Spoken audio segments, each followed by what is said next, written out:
Chapter 184. A chapter of more than 5,000 words. The murderous weapon didn't move. Saint didn't move either. The desolate atmosphere filled the world, and the atmosphere was so oppressive that it almost solidified. Li Tianlan's boiling blood gradually calmed down, and then became cold. It was piercingly cold. He was in a trance in the dark rain. Relying on his intuition, Li Tianlan could almost clearly feel the muzzle of the murderous weapon pointing at him from a distance. A huge sense of oppression and crisis completely enveloped him, as if he would turn into wisps of dust after a loud noise. Confrontation. It was quiet in the mountain forest. Li Tianlan's pupils had been extremely condensed, and the sharpness in his eyes had completely disappeared. His eyes were full of thick darkness and deathly stillness. The world was full of killing intent. The killing intent was invisible and intangible, but it tore his clothes silently. One after another, bloody wounds appeared all over his body. The wounds were very thin and shallow, but the blood kept flowing. Li Tianlan clenched the human emperor in his hand, and suddenly took a step forward. Saint's expression hidden behind the cloak changed dramatically, and he straightened his body almost instantly. Li Tianlan's face was expressionless, and his pupils were dark and gloomy. The killing intent driven by the murderous weapon in the forest was turbulent fiercely as he moved forward. The pressure was like a mountain, and the naked and cruel evil spirit turned into real killing intent, wrapping Li Tianlan layer by layer. Li Tianlan continued to move forward. The second step.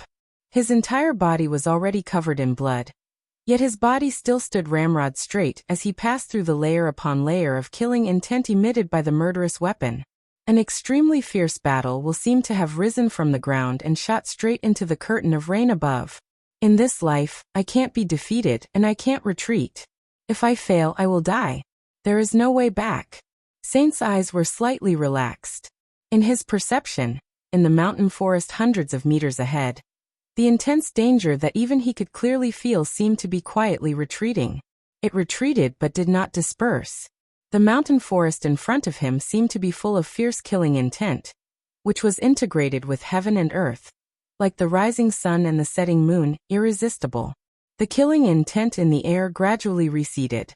The danger gradually receded. Saint grabbed Li Tianlan's shoulder and retreated to the battlefield at the back with him. The battlefield was a mess.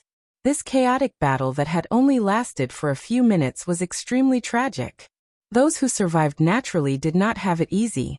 As for the dead, not to mention a complete corpse, not even the most fragmented parts were left. The knight and the duke were leaning against each other. Both of them looked abnormally dispirited. Both of them had pale faces and were covered in blood. Their auras were also declining. There was no doubt that the knight was wronged. Heavenly Calamity was known as the contemporary Gun King, and the power of Grimsmile was amazing enough. But it was not so easy for him to kill a top thundershocking realm master like Knight. If Knight got close, Heavenly Calamity could not even hold on for half a minute under Knight's attack. Even if Knight could not break through the blockade of Heavenly Calamity's firepower, it was not easy for Grimsmile to hit Knight. But tonight, Knight stood straight and took the second shot of Grimsmile without dodging. Now he was only seriously injured, but he still had some strength left, which showed that the guardian of the super master of Samsara deserved his reputation. Dongqing Rushi had already woken up, as if she had just woken up from a dream. Her clear eyes were full of confusion, and she looked a little confused. Seeing Li Tianlan and Saint walking back together, her eyes slightly brightened.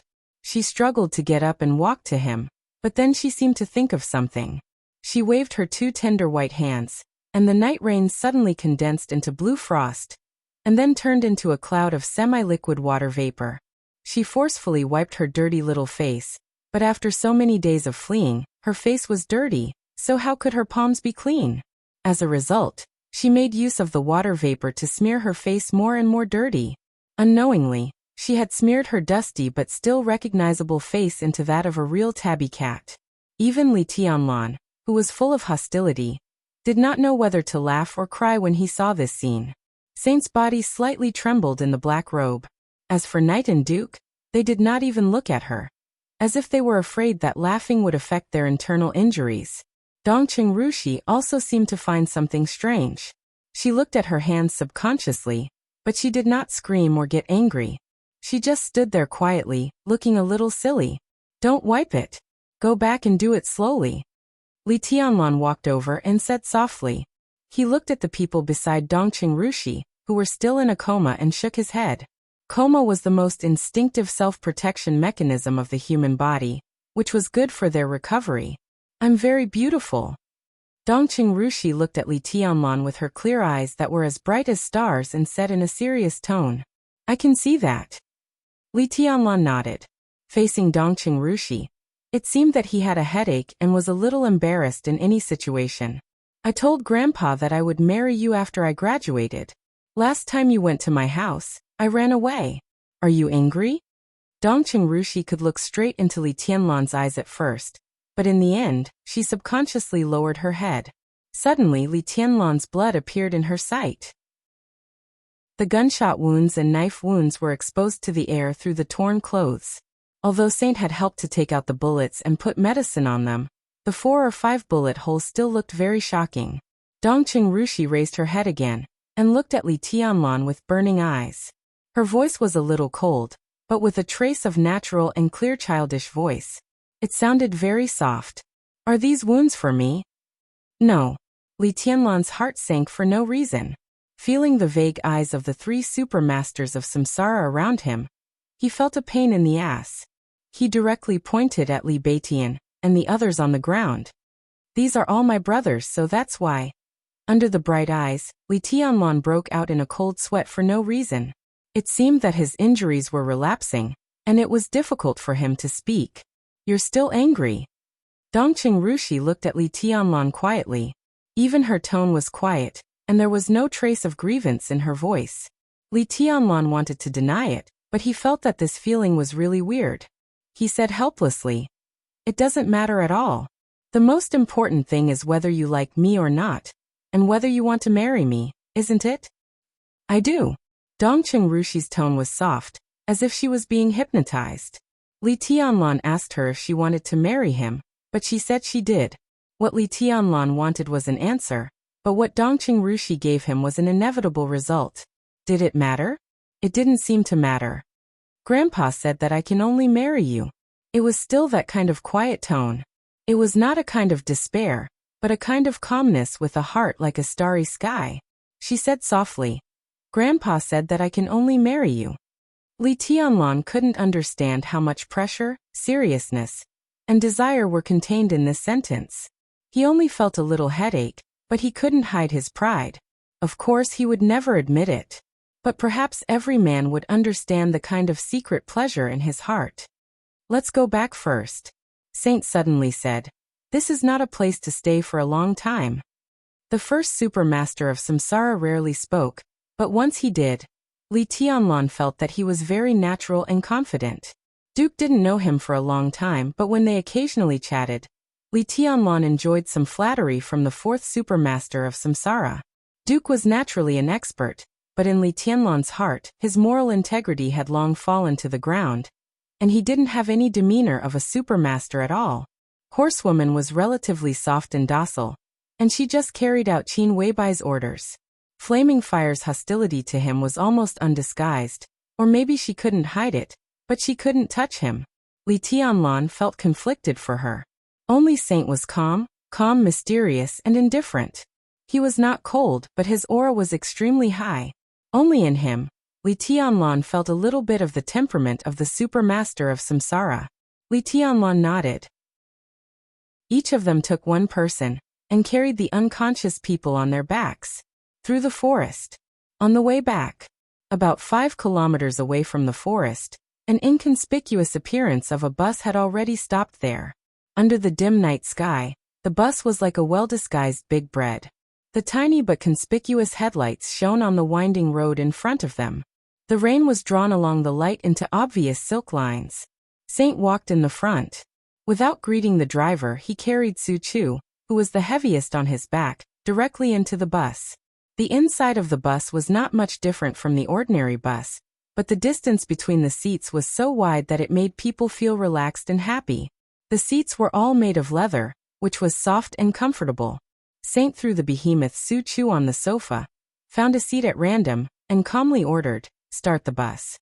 The engine of the bus made a very surging roar, and the bus slowly started.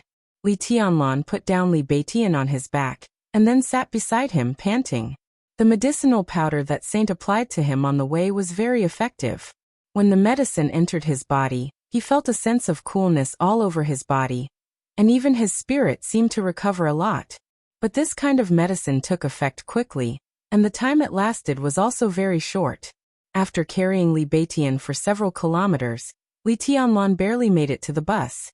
He was dizzy, and his body seemed to be empty. The feeling of weakness kept hitting his body, as if it was going to pull his consciousness into the darkness. Li Tianlan gritted his teeth and suddenly asked, "Which murderous weapon is it?" "Murderous weapon?" Before Saint opened his mouth, Duke beside him was suddenly shocked. He looked at Li Tianlan and then at Duke, and his expression suddenly became serious. "You were chasing Heavenly Calamity, and you encountered a murderous weapon? Is it in Heavenly Calamity's hands?" "No." Saint was silent for a while, and then shook his head and said, "No force dares to lend a murderous weapon to Heavenly Calamity, and he is only in the fire-flaming realm. How useful can a murderous weapon be if it is given to him? The person with the murderous weapon is hiding in the darkness, and he didn't shoot, so we can't tell which murderous weapon it is." Li Tianlan panted, subconsciously touched his pocket, and took out a pack of cigarettes. But he didn't hold it firmly, and it fell directly under the sofa. Dongqing Rushi, who was sitting beside him, bent down to pick it up and lit it for him without saying a word. Li Tianlan took a big drag on the cigarette, trying to cheer up his consciousness, which seemed to be about to pass out at any time. Of all the people present, it seemed that no one noticed that when he was chasing Heavenly Calamity, there was one less person on the original battlefield. Maybe someone noticed it, but they never suspected it. "When did Dawn leave?" Li Tianlan suddenly asked, and there was a kind of well-concealed coldness in his tone. Saint was slightly stunned, glanced at Li Tianlan, and then narrowed his eyes, looking at Duke and Horsewoman. "Tianlan, you suspect it was Dawn? There's no reason," Paladin said subconsciously. "I just want to ask when he left." Li Tianlan said calmly. Dawn and Daybreak basically belonged to the same force, but he didn't know what this force was called, or what kind of cooperation this force had with Samsara. According to Duke, this matter seemed to involve the top secret of Samsara, and at present, only the master of Samsara Palace and Qin Weibai knew everything. Everything was unknown, so naturally, there was no way to infer. But any seemingly flawless kindness, on the contrary, was most likely to become the most fatal danger, and he still understood this truth.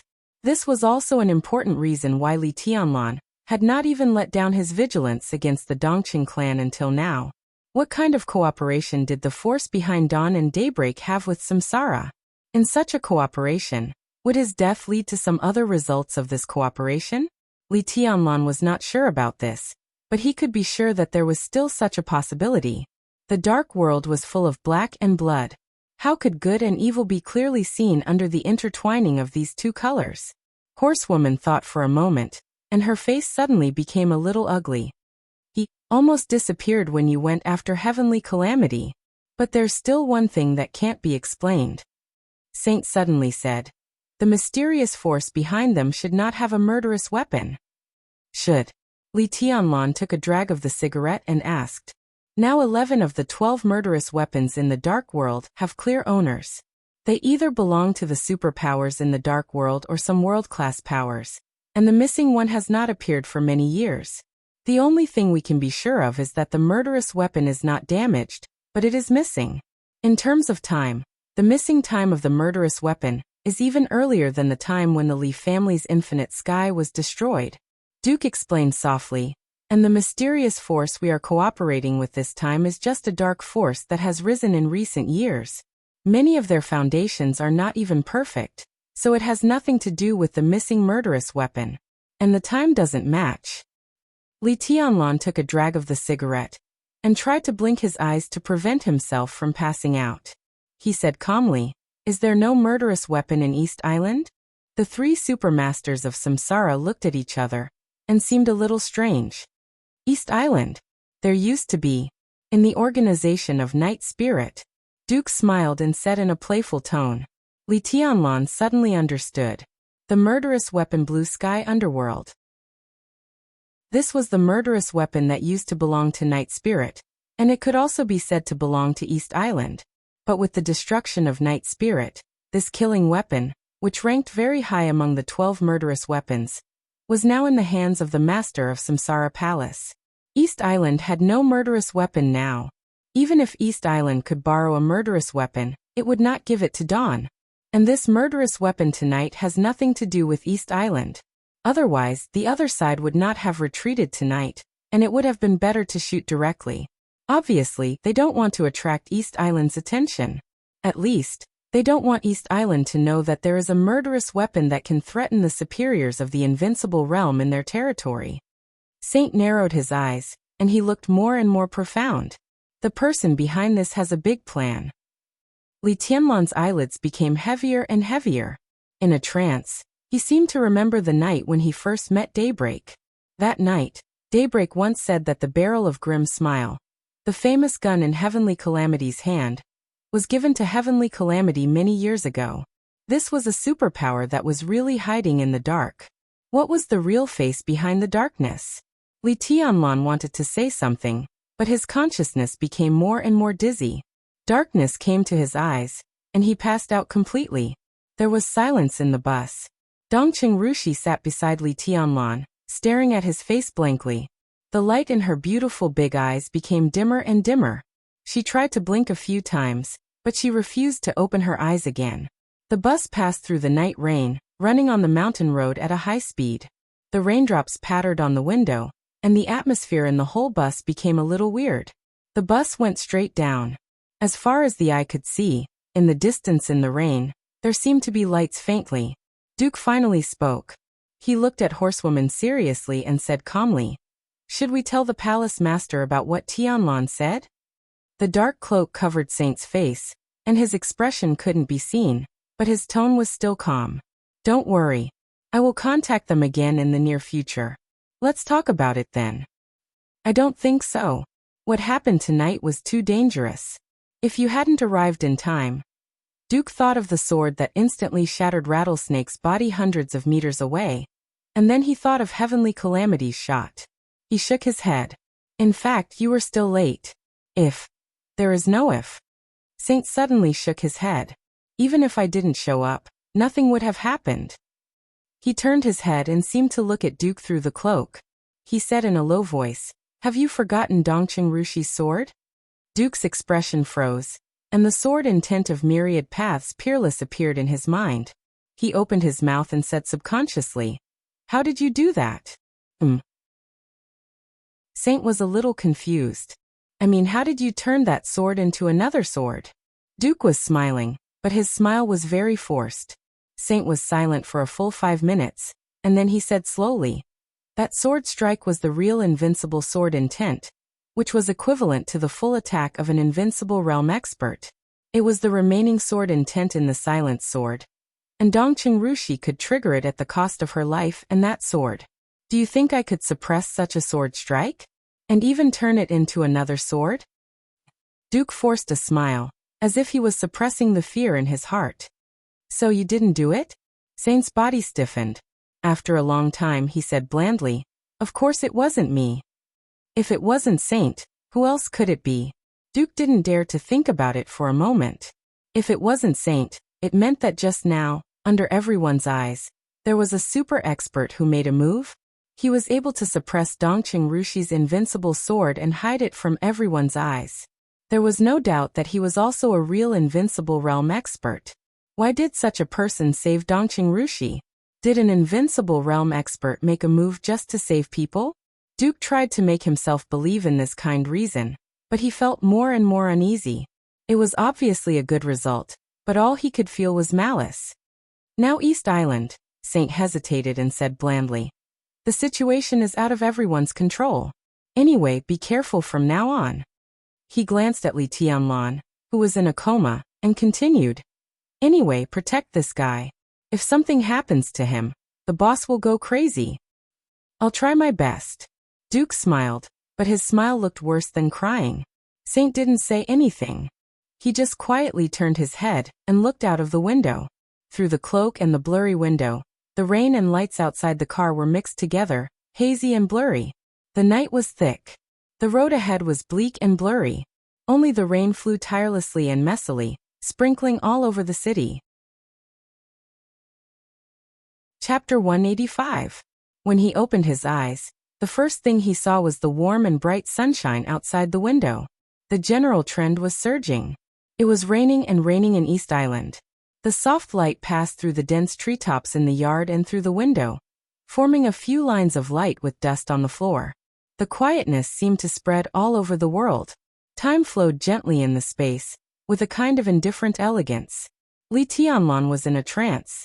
For a moment, he even felt that he was hallucinating. Before he closed his eyes, it was still dark and rainy in Zhongjing, and the neon lights were hidden in the extreme distance. It was just a moment when he closed his eyes. Where was this place? His thoughts were a little messy. He forced himself to sit up from the soft bed, which inadvertently affected the wounds on his body. The pain spread all over his body with weakness, which instantly woke him up. In the battle in the forest in Zhongjing, the superficial sword wounds were actually flesh wounds. The gunshot wounds he got in the process of chasing Heavenly Calamity were the most serious ones. 2 shots hit his abdomen, and 1 went through his shoulder. Fortunately, the pistol named Whisper wasn't very powerful. It just had a fast shooting speed and a strong penetrating power. If it didn't hit the vital parts, it wouldn't be fatal. Otherwise, if the bullets of Whisper had half or even 1/3 of the power of Grim Smile, he would have died without a whole body. Li Tianlan silently felt his state, looking calm. Although he didn't die in this battle, it wasn't optimistic either. The gunshot wounds caused a lot of bleeding, which almost triggered the previous injuries. The worst thing was that there would be a series of fierce battles, and they would be decisive battles. What he needed most was combat effectiveness. In his current state, it wasn't impossible for him to maintain his combat effectiveness, but he didn't want to pay the price. His arm was still in a drip, and the wound was still painful, but it wasn't heart-wrenching. It seemed that he had applied medicine again. Li Tianlan sighed. Now that he was completely awake, he knew that he was back to the small courtyard in Changdao with excellent environment and concealment. He was about to get out of bed to move his body. Just as he was about to get out of bed, the bedroom door was pushed open. Ning Qiancheng, who was in combat uniform, carrying a gun and a long sword, walked in. He was almost fully armed. Seeing Li Tianlan, who was about to get out of bed, he was slightly stunned and then surprised. "You're awake? Damn, you're finally awake." Li Tianlan didn't understand why he used the word finally. He asked in confusion, "Where are you going?" He paused and suddenly asked thoughtfully, "How long was I unconscious?" 3 days. Ning Qiancheng quickly said, "Qingyan and I live next door to you. We wanted to see how you were before we set off." "How do you feel now? I'll call the doctor." Before Li Tianlan could speak, he took out his mobile phone and dialed a number. It seemed that he was calling Horsewoman. Li Tianlan didn't care about this. His face had become extremely ugly. 3 days. He was in a coma for 3 days? No wonder he felt unexpectedly good. After such a long time, with all kinds of medicine, his injury had at least recovered a little with his physique. After all, he had drunk a whole set of immortality potions from the Wang family of Beihai. In terms of recovery ability, almost no one could match him. But even after 3 days of recovery, he was still extremely weak, which showed how serious his injury was before he fell into a coma. According to his own estimation, he was in a coma for 1 night at most. 3 days, in this sensitive period, too many things could happen in 72 hours. "How are they?" Li Tianlan lowered his voice and asked in a deep voice. His question was unclear, but Ning Qiancheng immediately understood what he meant. He thought for a moment and tried his best to give a concise answer without losing the main point. "The current situation looks pretty good. I know some things. It seems that you had some Sara use their special channels. Some of our people who were scattered outside were picked up and brought back, about 700 people. Now they have safely arrived in Changdao. In addition, about 200 people died, and about 300 people are trapped outside Changdao. Li Tianlan listened quietly and didn't say a word. Ning Qianqing was talking about the people on the list. There were about 1,200 people. 700 people arrived in Changdao safely, 200 people died, and the remaining 300 people were still outside with the help. But what about the people who were not on the list? The Battle of Changdao was imminent, and the situation was extremely chaotic. It had reached, or even completely exceeded, the result that Zhongzhou State wanted. Whether it was Zhongzhou State, Changdao, or other dark forces in the dark world, they obviously didn't have the patience to prolong the chaos indefinitely. Obviously, at this time, they didn't have the patience to prolong the chaos indefinitely, especially Changdao. This was their home field, and the so-called final battle was naturally decided by them. In 3 days, it seemed that the Battle of Changdao, which was originally imminent, was suddenly brought closer to Li Tianlan. In addition to these people, there are less than 300 people who are also trying to break out. Some of them have already contacted us. Right now, everyone is close to Changdao. Everyone is ready for battle. We're not going anywhere. We're just waiting for orders. In recent days, East Island's defense line around Changdao has been broken through several times. They have suffered heavy losses, so they've stepped up their defense. Now we've contacted most of the people outside Changdao. We'll attack from both inside and outside at the most suitable time, and try to get as many people into Changdao as possible. Ning Qianqing walked over, took off the potion hanging above Li Tianlan's arm, and held it in his hand. He said with a smile, "Let's go. I'll go out with you to see the sunshine." Li Tianlan nodded and walked out of the room. He was still thinking about what Ning Qianqing said in his mind. Right now, there were at least 700 special warfare elites of Zhongzhou State in Changdao. If they counted carefully, the number might be close to 800. After all, a small number of people broke into Changdao before Samsara used special channels to receive them. Right now, there were about 600 people trapped outside. All in all, it was 1,400 at most. This also meant that nearly 1/3 of the 2,000 elites who entered East Island at the beginning had been lost. And with the final breakthrough, the number would definitely increase. East Island set up the defense line around Changdao not because they didn't want the elites of Zhongzhou State to enter Changdao.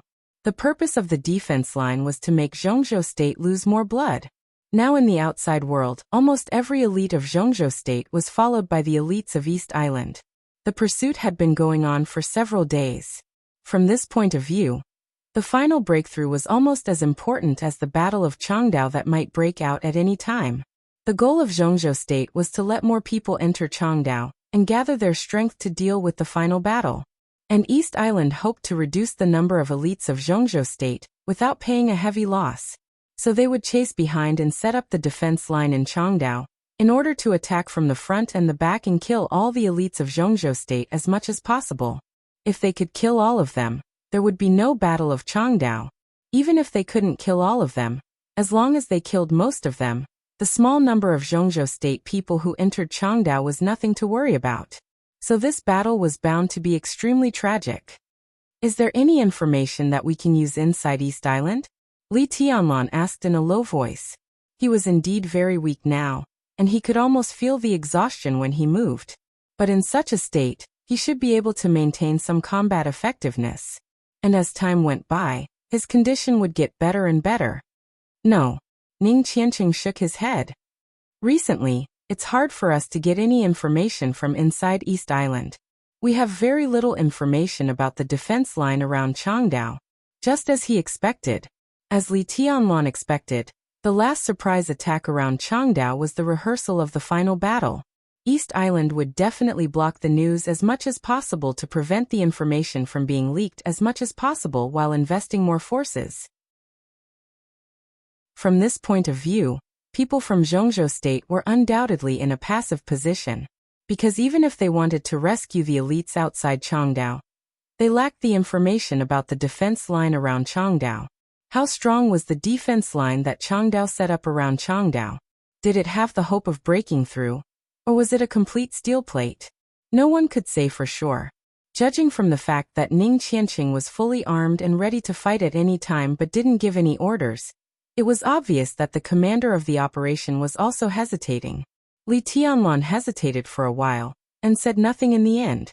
In fact, he knew that the intelligence network that Han Shishuan of Zhongzhou State had built in East Island over the years was uprooted, which was an important reason why it was hard for Zhongzhou State to receive relevant information from East Island. But Samsara was different. The mysterious force that cooperated with Samsara now had a much deeper foundation and covert level than the network set up by Han Shishuan. If this mysterious force took action, even if they couldn't get the core secrets of East Island, they could still get some not-so-secret secrets. At least Zhongzhou State wouldn't be at a loss like this. Obviously, this was a force that only cooperated with Samsara at the moment. Samsara cooperated with Zhongzhou State to plot against East Island. But what was the purpose of cooperating with this mysterious force? What was the purpose of this mysterious force?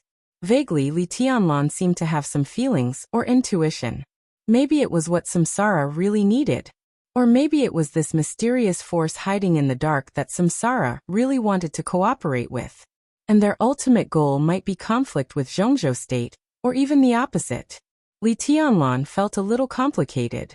Yes, it was complicated. He still believed in Qin Wei by 100%, but when he thought of Samsara, he always felt a little weird. If everything proved to be true later, was his silence today a form of treason in another sense? Treason? Humph, did he belong to Zhongzhou State? He kept hypnotizing himself, but Li Tianlan was getting more and more agitated. If he really thought about this question carefully, even he couldn't grasp his feelings. The general trend was unpredictable. People's hearts were unpredictable. His stance seemed even more unpredictable. The only thing that he firmly believed in was that he always believed that neither Samsara nor Qin Weibai would hurt him. But he and Zhongzhou State were two different things. Qin Weibai thought so.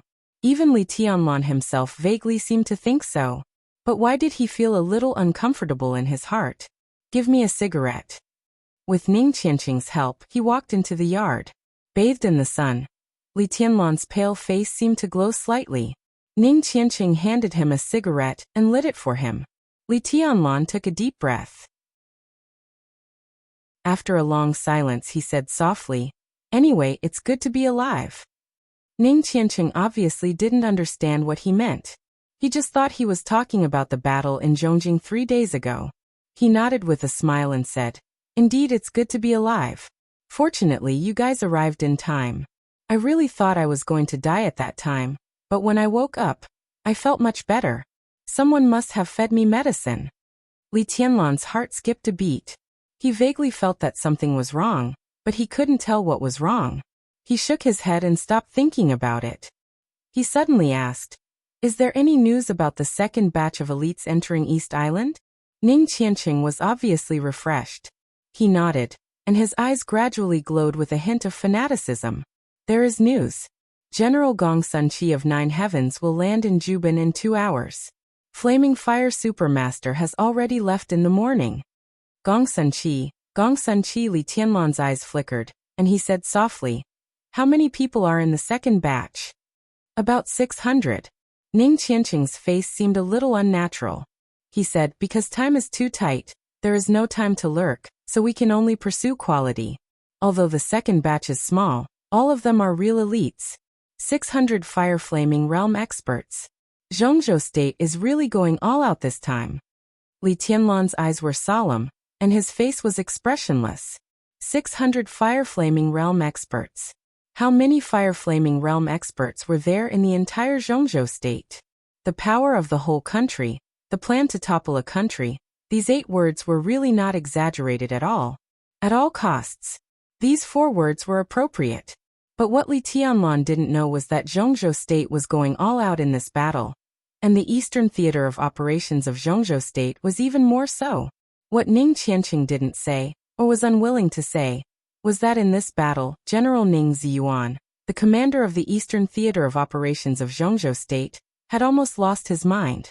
Among the hundreds of thousands of troops in the entire Eastern Theater of Operations, Ning Ziyuan had mobilized more than 90% of the fire-flaming realm experts for this battle. Even if it was for the sake of victory, such a method could almost be called deranged. Ning Qianqing couldn't comment on his father's behavior, and he didn't care to, so he simply said nothing. "It's really Li Tianlan sighed while smoking. When he was about to speak, he saw the pale-faced horsewoman hurrying over. Horsewoman's aura was still a little weak, but she moved fast. After the battle in the forest, she looked at Li Tianlan with a little gentleness in her eyes, but what she said suddenly made Li Tianlan stand up. The final battle is about to begin. On the morning of June 27th. Even under the full suppression of the official of East Island, the news still swept through the entire dark world in a very short time like a hurricane. Samsara was looking forward to it, Zhongzhou State was looking forward to it, and countless people were looking forward to it. Although some things came late, they were never absent. Gong Sunqi, General of Nine Heavens and Azure Dragon of Zhongzhou State, hadn't arrived in Juban yet. Ning Qianqing and all the elites of Zhongzhou State hadn't made a move yet. Under such circumstances, all the defense lines and defense nodes around Changdao were attacked almost at the same time. Lightning and fire lit up in every direction around Changdao. All the experts of the dark world appeared in Changdao, either inside or outside Changdao. Before Zhongzhou State took any action, all the defense lines around Changdao collapsed almost in an instant, and were scattered by the impact. In the chaos, the elites of the superpowers and the elites of Zhongzhou State directly broke through the blockade of East Island. They marched straight in. It was the beginning of the final battle of Changdao, the beginning of the struggle for the general trend. This was a disaster for East Island, but it was a feast for the dark world. In the chaos, the forces of the dark world began to step onto the stage of Changdao one after another. All the people in the world attacked East Island together. This chapter was written yesterday, so there was at least one chapter today. He hurriedly glanced at the circle of readers. It seemed that a brother said, "I won't reply to messages." He felt guilty and really didn't dare to read it. He was too ashamed to read it. Once he read it, he would definitely explode. He hurriedly glanced at it, and didn't see the whole content clearly. Chapter 186. Undercurrents were surging in the dark world. Zhongzhou State was not peaceful, either. In the whole late June, in a hidden place unknown to the world, countless seemingly accidental but inevitable things were running in an intense and orderly manner. Zhongzhou State, East Island, Northern Europe, North America, in the tense atmosphere of an impending storm. The whole dark world seemed to have formed a big picture and a general trend. It was unpredictable and unsure. For the people in the game of Zhongzhou State, they spent most of the last half of June in meetings. The meetings of the Decision-Making Committee, the Army Headquarters, the Special Warfare Conference of Kunlun City, the internal meetings of various combat agencies, and the joint meetings of various agencies. Busy. Under the calm surface, everyone was busy. Chaos. Nothing happened, but everyone had a sense of chaos that was extremely uncomfortable. But there was order in the chaos. Almost every time after the end of a meeting, the whole plan of Zhongzhou State would take a step forward. Under the appearance of chaos, every step was very clear and stable. Although the general trend was chaotic, everyone in the game of Zhongzhou State was full of confidence. The special warfare forces of the whole Zhongzhou State seemed to be in a state of extreme madness. For the beautiful future, Zhongzhou State used all its resources and suppressed all the possibilities of failure to the minimum. Then it was devotion. Constant devotion. And in the process of the whole country plotting against East Island, General Ning Ziyuan, the commander of the Eastern Theater of Operations of Zhongzhou State, was undoubtedly the craziest one. His actions even surprised all the insiders in the country, and they were even dumbfounded. As the strongest supporter of the plot to overturn the country, among the first batch of nearly 2,000 special warfare elites of Zhongzhou State that sneaked into East Island, almost 500 of the most powerful elites were from the Eastern Theater of Operations. Among the 5 theaters of operations, Kunlun City, various special warfare agencies, and the 2 special warfare academies, the Eastern Theater of Operations directly took out a quarter of its manpower. Just when everyone thought it was crazy enough, the list of the second batch of elites sneaking into East Island was sent to everyone in the game. Everyone's first thought when they saw the list was that Ning Ziyuan was crazy. Among the 600 fire-flaming realm experts, 118 were from the Eastern Theater of Operations. and there seemed to be less than 130 fire-flaming realm experts in the entire Eastern Theater of Operations. What did they want to do? Including the first batch of 500 elites who were sent away. At this moment, the elite combat power of the Eastern Theater of Operations could be said to be at a low point that had not been seen for decades. Among the 5 theaters of operations in Zhongzhou State, the Eastern Theater of Operations had always been recognized as a large theater of operations whose comprehensive strength was second only to the Central Theater of Operations. But with Ning Ziyuan's 2 decisions, the status of the Eastern Theater of Operations plummeted, and it almost fell to the bottom of the 5 theaters of operations. Moreover, this kind of strength was destined to be a strength that could not be made up for in a short period of time. After all, it wasn't as simple as sending people to East Island. When people were sent out, the files of the elite soldiers belonging to the Eastern Theater of Operations would also be destroyed in the database of the Eastern Theater of Operations. From this point of view, every elite of the Eastern Theater of Operations who entered East Island could actually be regarded as a member of the Snowdance Corps. Even if the Southeast Group wanted to use this force to control part of the Snowdance Corps' right to speak, they didn't need to send people over when the war was about to break out. After all, the Snowdance Corps was mainly under the command of Kunlun City. When the war started, Kunlun City could make hundreds of elites belonging to the Eastern Theater of Operations suffer heavy losses with a little effort. The Southeast Group definitely understood this. But why did they do this time?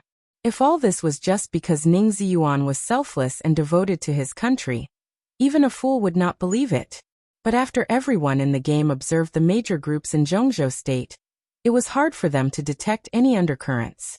Although people intuitively felt that this was a game between the Southeast Group, the Special Warfare Group, and even more groups, now at least on the surface, the major groups were united and working hard for the plan of Zhongzhou State.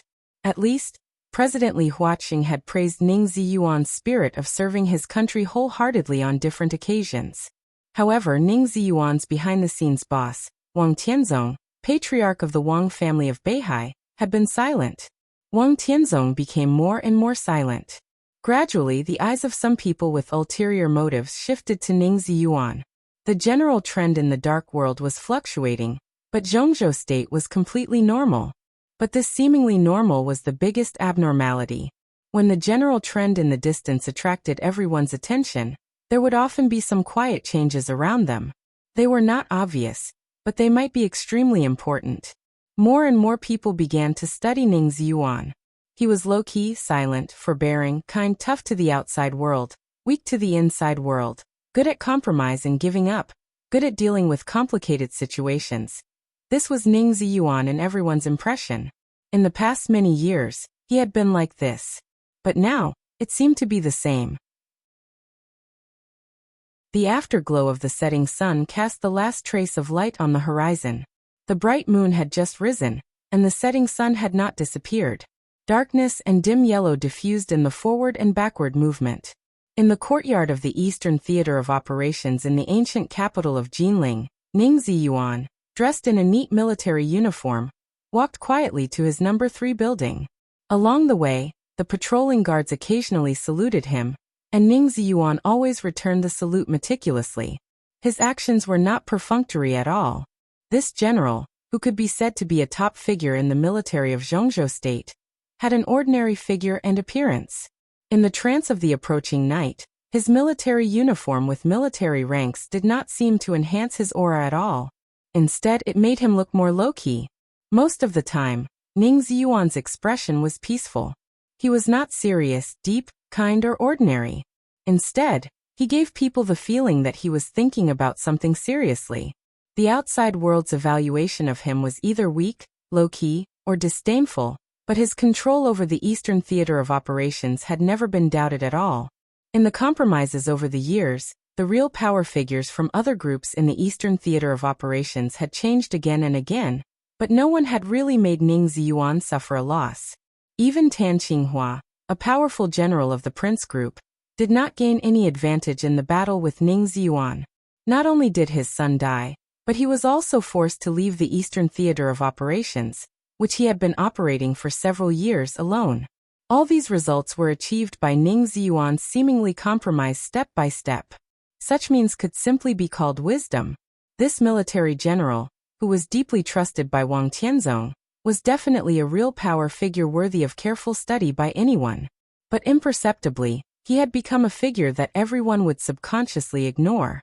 In the darkness he moved faster and faster. Ning Ziyuan passed by the patrolling guards and continued to walk to his residence. The guards stood there and looked at Ning Ziyuan for a long time. Then they shook their heads and continued to patrol. The transfer of a large number of elite experts in the Eastern Theater of Operations was not a secret. Although ordinary soldiers did not know where these people were transferred to, their departure from the Eastern Theater of Operations could not be hidden from everyone.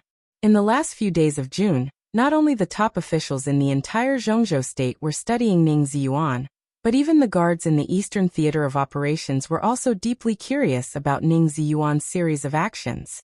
Ning Ziyuan reached out to open the door of the third building and walked into the hall. His wife was usually not here, and his son had already fallen out with him. It seemed that they would never see each other again. On weekdays, only he lived in this two-story wooden building. It was so quiet that it was almost cold. Ning Ziyuan had long been used to this state. He walked past the porch and was about to turn on the light. The light is too bright. It's dazzling. A voice suddenly sounded from the living room. It was light, soft, and warm. The person's control of the voice was almost superb. The voice floated into Ning Ziyuan's ears and did not continue to spread backward. Ning Ziyuan's palm that was pressing the light switch slightly paused. The last ray of the setting sun outside the window completely dissipated. The light and shadow in the hall were hazy and silent. Ning Ziyuan calmly walked into the living room.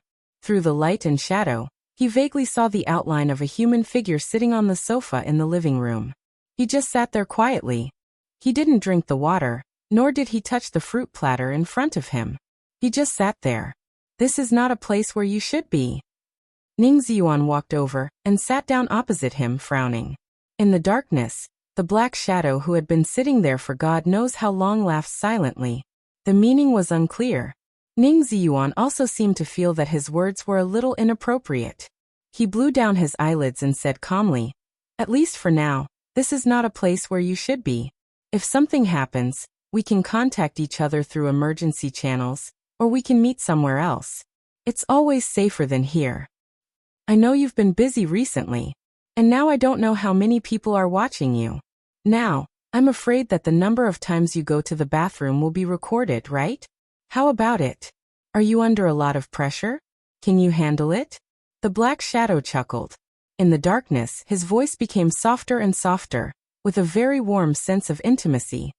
"I'm okay." Ning Ziyuan sighed, shook his head and said, "There's always pressure, but I have to do what I have to do."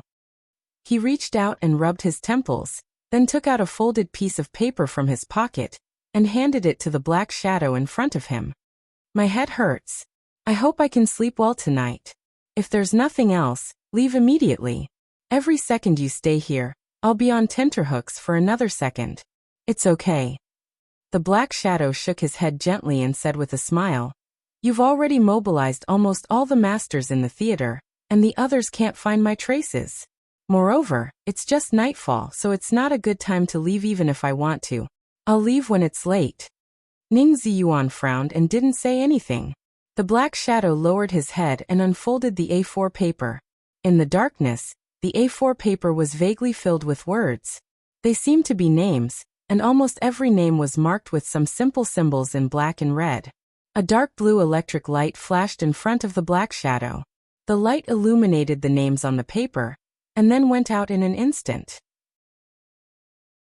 Although I already know the result, I have to say that you're really crazy this time. It's worth it for us to take the risk to meet tonight just for this list." The black shadow shook his head and sighed, and his tone became softer. Ning Ziyuan snorted and said nothing. "How did you convince Tianzong?" The black shadow suddenly asked, with pure curiosity and no malice in his tone. Ning Ziyuan shook his head. "He hasn't been right recently. I guess he's worried about Shengshao. I made this decision, and Tianzong hasn't even talked to me. After all, it's the power of Zhongzhou state. It belongs to the Southeast Group, but it can't be said to be the private army of the Southeast Group.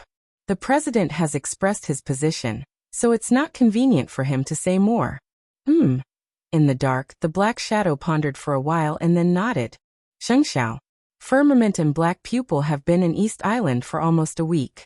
In addition, Kunlun City can't sit still anymore. Ice Crystal and Ice Frost seem to have left Zhongzhou State. Hey, they all want to find their heirs. If they knew this, they wouldn't have done it. Ning Ziyuan was silent. This list, the black shadow hesitated slightly. Is this your decision? After I leave today, it'll be too late for you to regret it. Now what? Ning Ziyuan said blandly. Regret? Am I qualified? The black shadow fell silent. Did Ning Ziyuan have the right to regret it? No one could give a definite answer to this question, except for himself. You, on the other hand, should think about the future. When everything comes to the surface, where will you go? Ning Ziyuan said blandly. Slave of 3 surnames, that's not a good title. Bullsh *T slave of 3 surnames. The black shadow sneered. I only have one standpoint. Has it changed after so many years? In the dark, the two of them were silent. Anyway, we've paid so much. One day, we'll get what we want. After a long time, the black shadow spoke softly, and his tone was a little erratic. I believe you. Ning Ziyuan nodded, but his tone was a little cold. But compared with what we pay and what we want, is it really worth it? Especially for you? Worth it. Not worth it. Worth it. The black shadow murmured a few times and suddenly sneered. So what if it's worth it or not?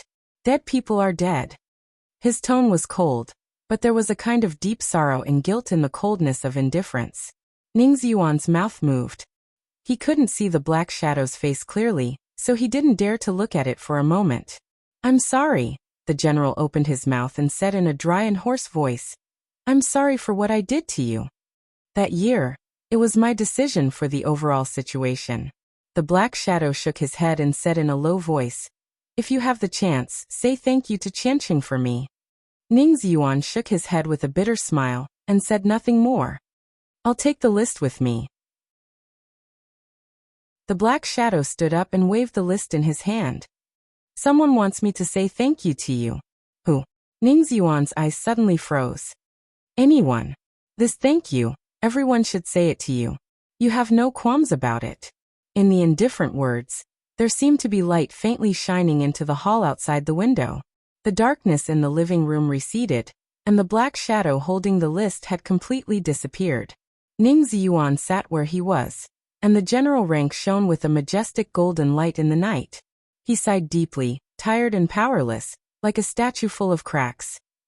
At the same time, Yuzhou, Diaoyutai State Guest House. A specially modified Mercedes-Benz slowly drove into the antique gate of the guest house under the escort of several other cars, and finally stopped in front of building number 12. The well-trained driver got out of the car immediately. After instinctively looking around, he bent over and opened the door of the back seat. A tall and thin middle-aged man got out of the car and buttoned his black suit casually. The middle-aged man looked about 40 years old. His face was thin and handsome, and his expression was indifferent. His lips were slightly pursed, and he looked extremely determined. The most attractive thing was his eyes. In the night, he raised his head and looked at the light in front of building number 12. His eyes were like the abyss, wise and deep, calm and unfathomable. A quiet and well-behaved girl followed the middle-aged man out of the car.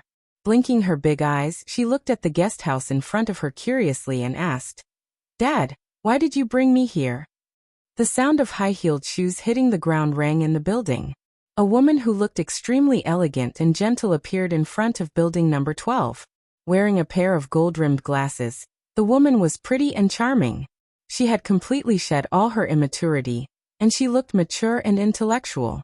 Every move of hers carried the charm and confidence of a mature woman. Aunt Ning? Why are you here? The quiet girl next to the middle-aged man opened her eyes wide. The woman, who no longer looked immature but could hardly be associated with the word aunt, was also stunned. Then she smiled sweetly and said, Xinyan, why don't you stay in Huiting? What are you doing here? Ha! Were you tricked by your dad? Let me tell you, it's not too late for you to leave now. Your dad is up to no good. He probably tricked you to come here for a blind date. There are several young talents from Europe and North America upstairs. They are all first-class handsome men, but... She paused and looked at the middle-aged man in front of her with a smile. Old Han, you've miscalculated this time. Those people upstairs are now surrounding the real goddess. They look like they want to get close to her, but don't dare to. It's as if it's a great honor for the goddess to look at them. How can Xingyan have a good impression of them when she sees them like this? At least in my opinion, they are not as pleasing to the eye as our Holong. Professor Ning, you must be joking. The middle-aged man smiled indifferently. Although I, Han Donglu, am not a big shot, my daughter is not reduced to the point of having a blind date. Today, I just brought Xingyan here to have fun. Ning Xini was the vice president of Huating University, the dean of the business school, a famous economics professor in Zhongzhou State, the daughter-in-law of the Zhang family, and Ning Qianqing's aunt. The middle-aged man was Han Donglu, the patriarch of the Han family in Huating. He was the founder of the largest fund in Asia, the Flourishing Age Fund, and a notorious super financial tycoon in the international financial market. Although the Han family was a neutral wealthy family, they had always been familiar with the Zhang family, and had a good personal relationship. If it weren't for the fact that the heirs of the two families, Han Xingyan and Zhang Holong, didn't like each other, the two families might really take this opportunity to unite by marriage. Aunt Ning, what are you talking about? What goddess? A blind date? Han Xingyan was at a loss. Ning Xini chuckled and said mysteriously, You will know when you go up and have a look. Is everyone here? Han Donglu walked into building number 12 and asked casually. It's not the appointed time yet. Ning Xini shook her head. There are still a few who haven't come. The Prime Minister is on his way, and the representative of the Wang family of Beihai is with him. Han Donglu nodded. They came to the door of an exquisite conference room and pushed it open. There were only a few young people sitting in the conference room. There were 3 men and 2 women.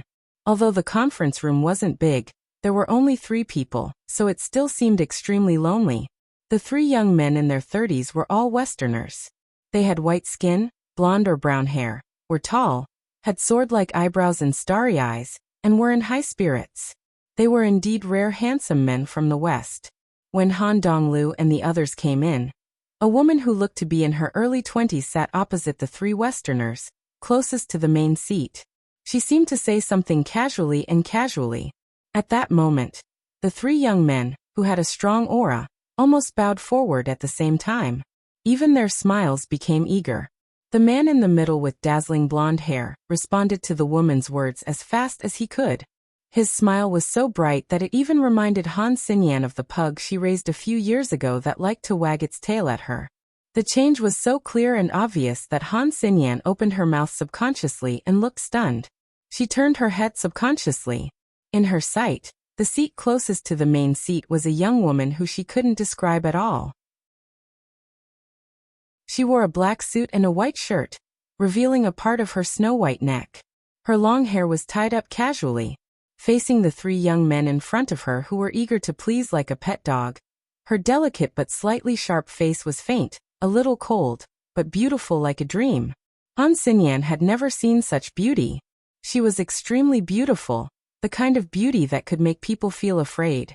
It was a sense of invasion that was almost irresistible to both men and women. Goddess. Thinking of Ning Xini's evaluation, Han Xingyan nodded subconsciously and agreed with this evaluation in her heart. If there were really goddesses in the world, they would probably be like this. There was a kind of refreshing fragrance in the conference room, natural and rich, like the most rare and elegant natural body fragrance of a woman. Han Xingyan was in a trance. It was not the first time she had seen the woman in front of her. About 2 months ago, she had appeared on the night Ning Qianqing killed Tan Xilai. At that time, someone called her boss Qin Shi. She seemed to be that. Li Tianlan's woman? Han Xingyan's heart was a little confused for no reason, and she felt a little ridiculous. The proud, cold, dreamy woman in front of her also had a man? She tried to shake her head, but Ning Xini had already said with a chuckle, "Everyone, let me introduce." She pointed at Han Donglu and said with a smile, "This is Mr. Han Donglu, the founder of the Flourishing Age Fund. You should be familiar with him, right?" The three Western young men were all stunned, and then noticed Han Donglu coming in. Thinking of their performance just now, the three of them seemed to be a little embarrassed, but they still stood up. "Hello, Mr. Han. I'm Luke Habsburg from the Germanic Empire." The young man on the far left stood up with a smile, and took the initiative to extend his hand to Han Donglu. His light green eyes looked extremely clear. After coming back to his senses from a trance, his every move seemed to have a very serious style. Han Xinyan felt dizzy. The Habsburg family of the Germanic Empire? In the Germanic Empire and even in the whole of Europe, it was a real giant.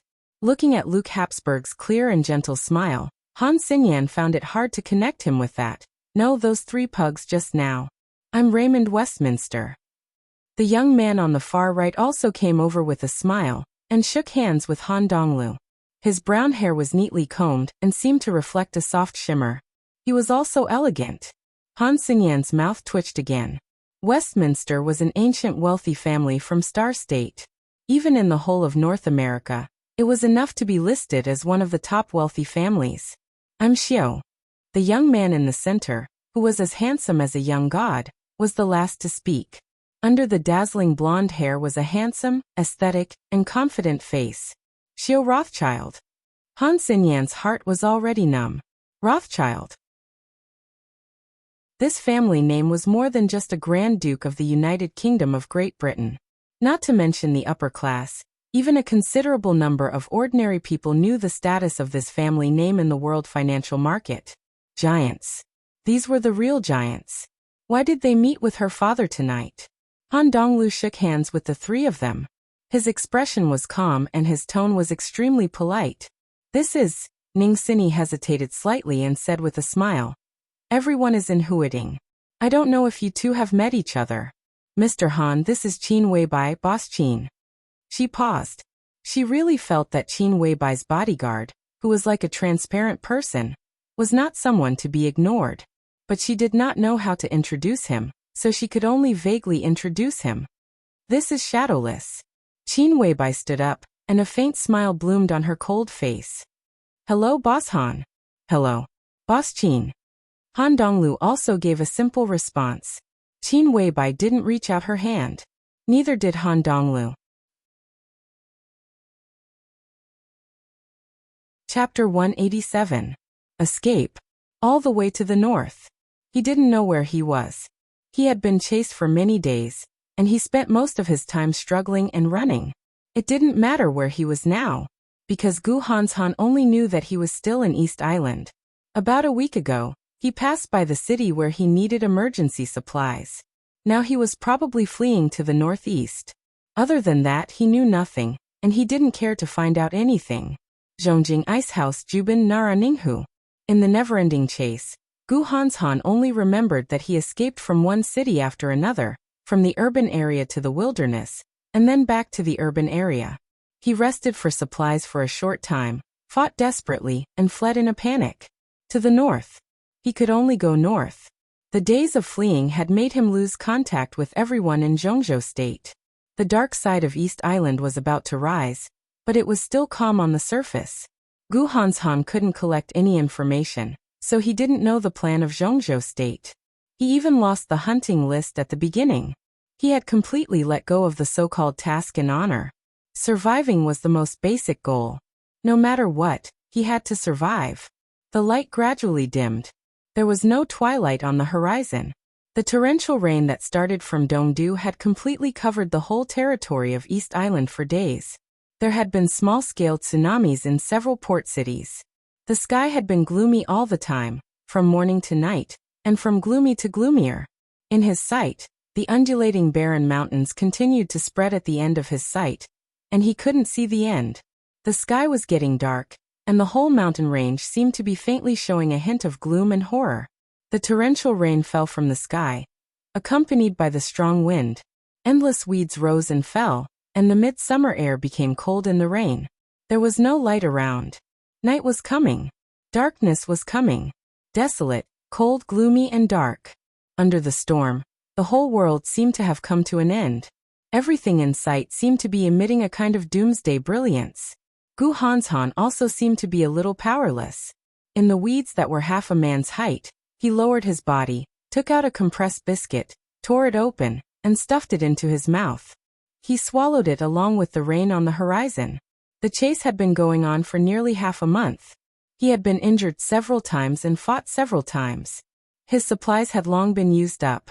Some medicine that could temporarily increase his combat power, medicine that could heal his injuries, and medicine that could replenish his physical strength had been used up about a week ago.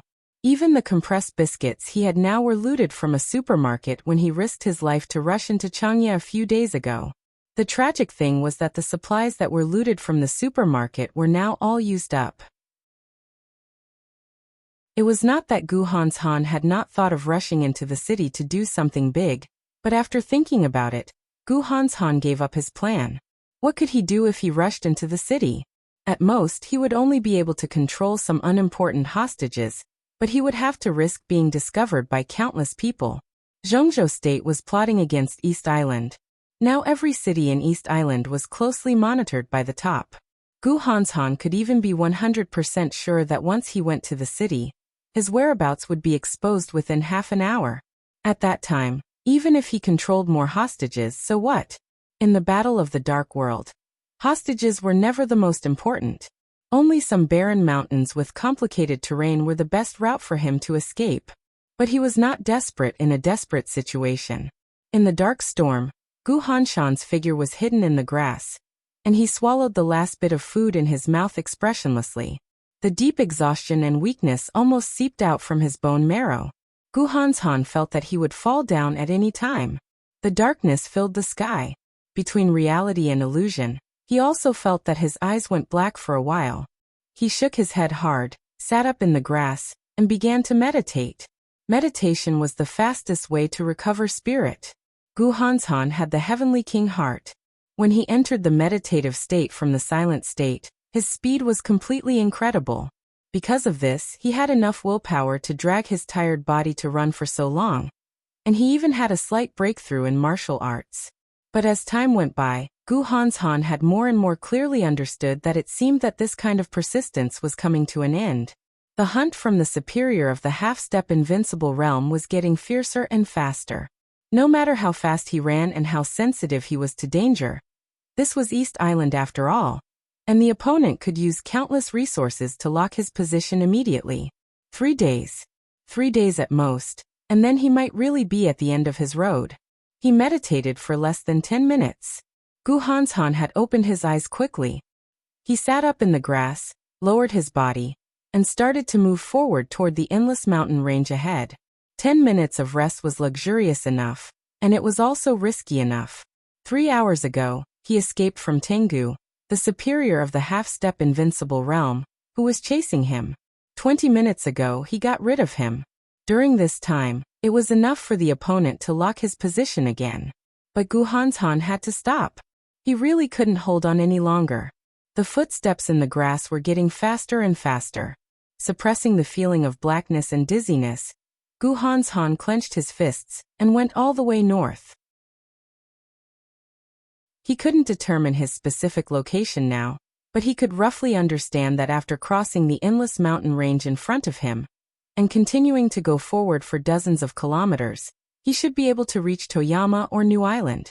As long as he was careful enough, he could take a boat from any port in these two places, and continue to go north to the south of Beihai Province in Zhongzhou State. Although the Wang family of Beihai and Kunlun City weren't on good terms, with the former's magnanimity, he wouldn't run into trouble if he fled there. As long as he went ashore in Beihai Province, he would be safe. But this time, the task and the competition with Wang Shengxiao, Gu Hanshan didn't bother to think about it. Speed up.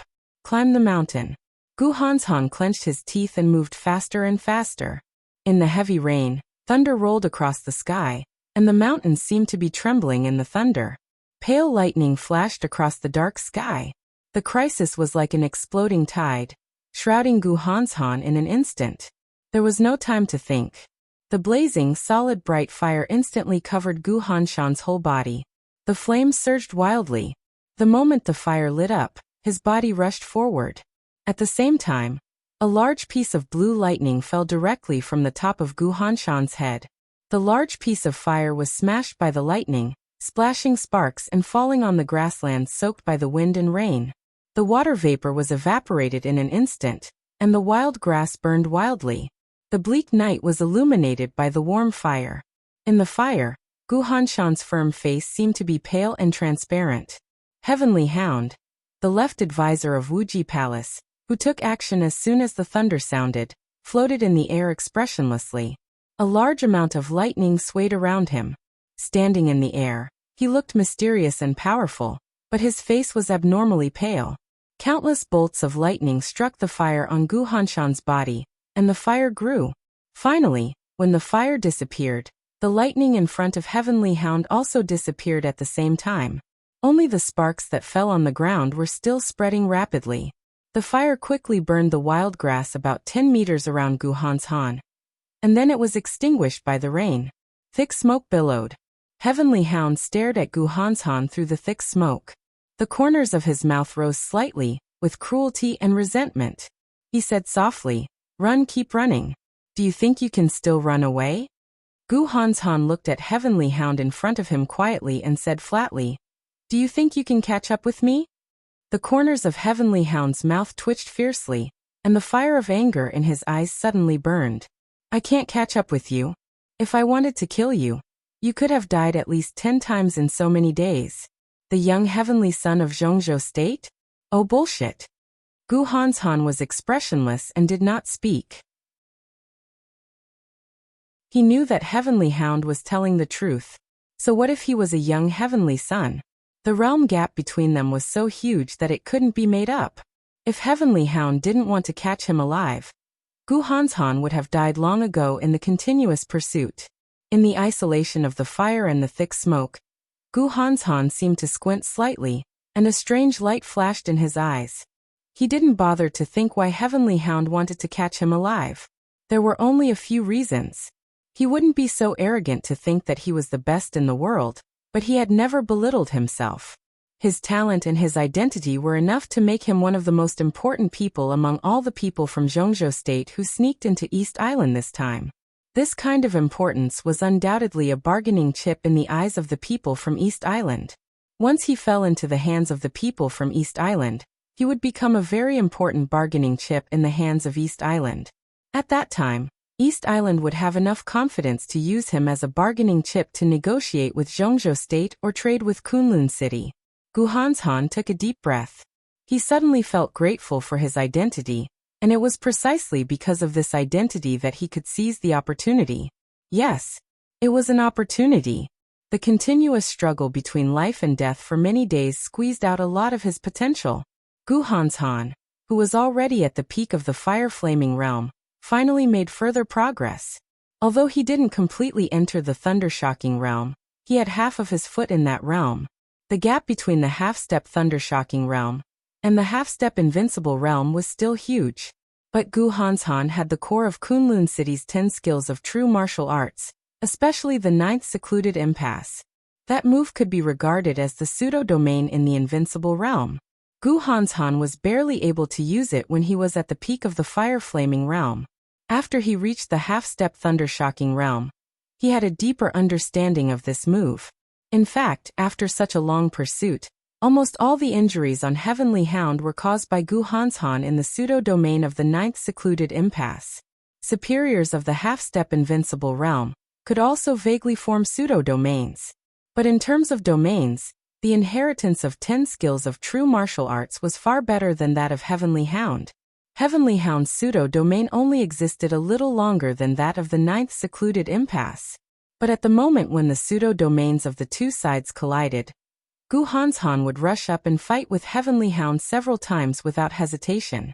That was a way of fighting in which both sides would suffer, or even perish together. Heavenly Hound didn't want to die, so he could only get injured in defense. In half a month, Heavenly Hound was consuming Gu Hanshan's physical strength and willpower, and Gu Hanshan was also consuming Heavenly Hound's state. There was another move, the 9th secluded impasse. Gu Hanshan narrowed his eyes slightly. and there seemed to be some hesitation in his eyes. Based on the current state of both sides, once the ninth secluded impasse appeared, Gu Hanshan had at least a 40% chance to kill Heavenly Hound, and a 20% chance to retreat with serious injuries. In this way, Gu Hanshan himself didn't know how much chance he had to kill Heavenly Hound and retreat with serious injuries. It must not be high. But this kind of low chance was quite worth a try in the current desperate situation. A bit of fire gradually bloomed between Gu Hanshan's hands. In the barren mountain where the fire had been extinguished by the rain, the extremely horrifying high temperature instantly rose. The heavy rain was still falling, but it had been completely evaporated before it reached Gu Hanshan's head. That bit of fire spread slowly and elegantly, enveloping Gu Hanshan's palm, and then covering his right arm. Gu Hanshan still looked at Heavenly Hound calmly. Faint but extremely strong killing intent had risen and diffused with the raging fire, spreading between heaven and earth. Heavenly Hound's eyes suddenly shrank. He narrowed his eyes and sneered. "What? Are you going to fight with your life? Do you think you deserve it?" Gu Hanshan didn't say a word. His body suddenly took a step forward. In an instant, Heavenly Hound thought of the ninth secluded impasse that he had encountered several times in the past half a month, the 10 skills of true martial arts of Kunlun City, and Gu Hanshan's constantly increasing strength. Almost instinctively, Heavenly Hound sensed the danger and suddenly took a step back. "You don't dare to fight?" Gu Hanshan slightly raised his eyebrows, and there seemed to be a trace of mockery in his calm tone. Heavenly Hound's face suddenly turned red, and he flew into a rage. But before he could speak, another voice had suddenly sounded in the void. "He doesn't dare, but we do." In the sky dozens of meters away, the deep blue lightning suddenly flashed, subtle and dim. Gu Hanshan's hair suddenly stood on end. Although the lightning was dozens of meters away, the unprecedented danger seemed to have appeared around him. Retreat. The raging fire suddenly rose to the sky, and the airflow suddenly twisted. The weeds on the ground and the ashes after burning all flew up in an instant. In front of Gu Hanshan, a large area of space seemed to be compressed violently, and the air was forcibly squeezed out and turned into airwaves. His body retreated to a safe distance of 20 meters away with the impact of the airwaves in the blink of an eye, and the sound of violent compression kept coming from that twisted space. Ninth secluded impasse. That pseudo-domain covered the space with a radius of more than 10 meters. A large piece of deep blue light rushed into the pseudo-domain at a fast speed. The lightning suddenly became stagnant. A man in a standard ninja costume floated in the air when the lightning dissipated. His hands holding the dagger struggled subconsciously, and his eyes were shocked. The opportunity was lost. Gu Hanshan had no time to be upset or rejoice. He turned around and left without hesitation. His body turned in the dark. A pair of playful and charming eyes appeared directly in front of Gu Hanshan. The two of them were so close that the moment he turned around, Gu Hanshan almost kissed her directly. He forcibly stopped himself, and his face suddenly changed dramatically. He didn't know when a woman in black suddenly appeared behind him. Gu Hanshan didn't know how long she had been standing behind him. If he hadn't turned around, he would even think that there was nothing behind him. This was a woman who looked to be in her 30s. She had a very stylish short hair. Because the two of them were so close, Gu Hanshan could even see the fine wrinkles at the corners of her eyes on her face that was no longer young. But this was not an ugly woman. Gu Hanshan completely subconsciously stepped back and tilted his head back. The woman's face suddenly appeared completely in his sight. It was a very mature and charming face, full of charm, with a very frivolous and flirtatious look, but not the slightest bit of killing intent. Gu Hanshan's body just took a step back, and in an instant, he was pulled forward again. The woman's face became bigger in his sight again. A pair of soft arms hooked around his neck, and a mouth with a little fragrance directly pressed on his lips. It was a brief touch. Before Gu Hanshan could react, the woman who kissed him giggled and said softly in a sweet voice that sounded like a girl's panting, "Ninth secluded impasse? Good unique skill, but it's a pity that you are too young." The sharp pain instantly spread all over his body. There was lightning flashing in front of Gu Hanshan. Vaguely, he only saw a pair of tender white palms surrounded by lightning covering his chest slowly and gently. Bang! In the dull sound, Gu Hanshan spat out a mouthful of blood. His body flew more than 10 meters into the sky, and finally fell heavily at the feet of the black-clothed ninja in the ninth secluded impasse. Gu Hanshan gritted his teeth and struggled to stand up, but his body was getting weaker and weaker. Heavenly Hound, who was also a little sluggish because of the series of changes, finally reacted. With a trace of fear and unconcealable anger in his tone, he said coldly, "Demon Black Crow, what do you mean?" The black-clothed ninja codenamed Black Crow said nothing. Then he put away the 2 daggers in his hands and looked at Gu Hanshan, who was struggling at his feet, thoughtfully. However, the charming and frivolous woman chuckled and said softly, "Heavenly Hound, you are too incompetent. Your ability to handle matters has disappointed everyone. So Liuhua Palace will take over the task of hunting Gu Hanshan." Demon, the deputy palace master of Liuhua Palace in East Island, was one of the top ninjas in the whole dark world, and a superior a half-step to invincible realm. And Black Crow, who acted with her, was the top superior ninja of Liuhua Palace. His strength was close to the peak of the thunder-shocking realm, so he could not be ignored either. Incompetent. If it weren't for you guys, I would have caught him in 1 day at most. You guys are. Heavenly Hound was completely furious. Gu Hanshan was also a very important figure in Zhongzhou State. He was known as the young Heavenly Sun. Catching him was definitely a great achievement. At the same time, he was also an extremely difficult young opponent. Heavenly Hound had chased him for so long. Seeing that Gu Hanshan couldn't hold on any longer, Liuhua Palace suddenly jumped out to take his credit, and said that he was incompetent? Heavenly Hound almost fell from the air. His body trembled violently, and he stared at Demon, who was smiling charmingly, and gnashed his teeth. However, before he could finish speaking, Chi Mei had already interrupted him coldly. 1 day? Does Wuxia Palace have no concept of time? Heavenly Hound, how chaotic is East Island now? 1 day? Humph. Maybe in half a day, the special warfare system of East Island will be dismantled by those superiors from all over the world. His Highness Miyamoto, even the imperial family and the office of the Prime Minister can't tolerate your incompetence anymore. Otherwise, Black Crow and I wouldn't have taken action. Do you think we are willing to take your credit? His Highness Miyamoto, the imperial family, the office of the Prime Minister. Heavenly Hound's face changed from red to white, and he was so embarrassed that he wanted to hide himself. No matter what, I chased him here. Even without you guys, he can't run away. Demon, give me Gu Hanshan and let me take him back to Wuxia Palace. Then I'll forget what happened tonight. Heavenly Hound kept silent for 5 minutes, and then slowly said, Wuxia Palace? Demon smiled softly and shook her head. I think he's more suitable to be a guest in Liuhua Palace. Heavenly Hound raised his eyebrows. Before he could say anything, another abrupt voice rang out. We think he's more suitable to go to Changdao. It was perfect Chinese. Demon's smile froze and her face suddenly changed. She screamed, Black Crow. Her words were hurried and high-pitched, but it was too late. A bone-chilling sword intent suddenly spread all over the barren mountain. The sword intent was surging and condensing. The sword momentum was silent. The wild wind in the air suddenly blew violently and turned into a storm. All the weeds around were swept up into the sky, flying messily. The turbulent airflow surged wildly. Demon closed her eyes subconsciously.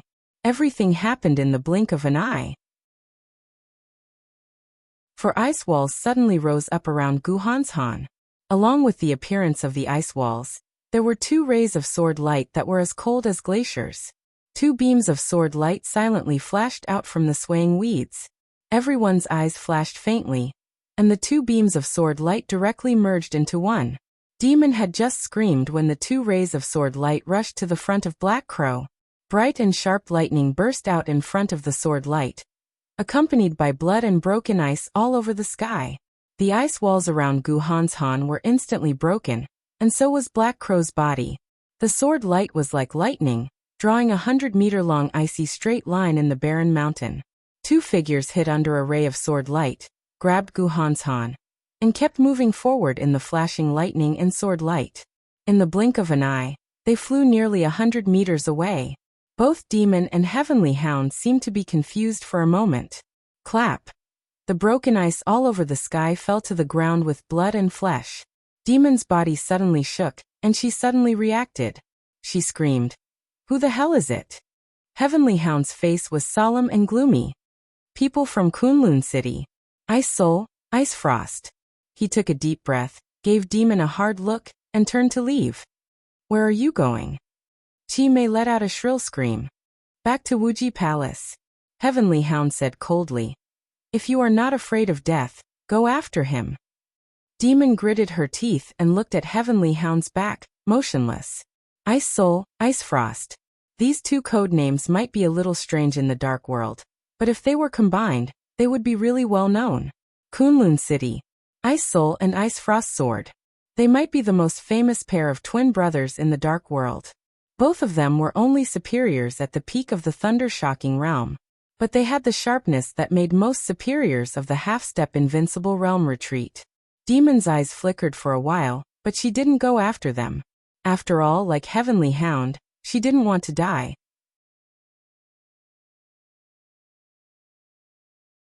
Chapter 188. Defeat.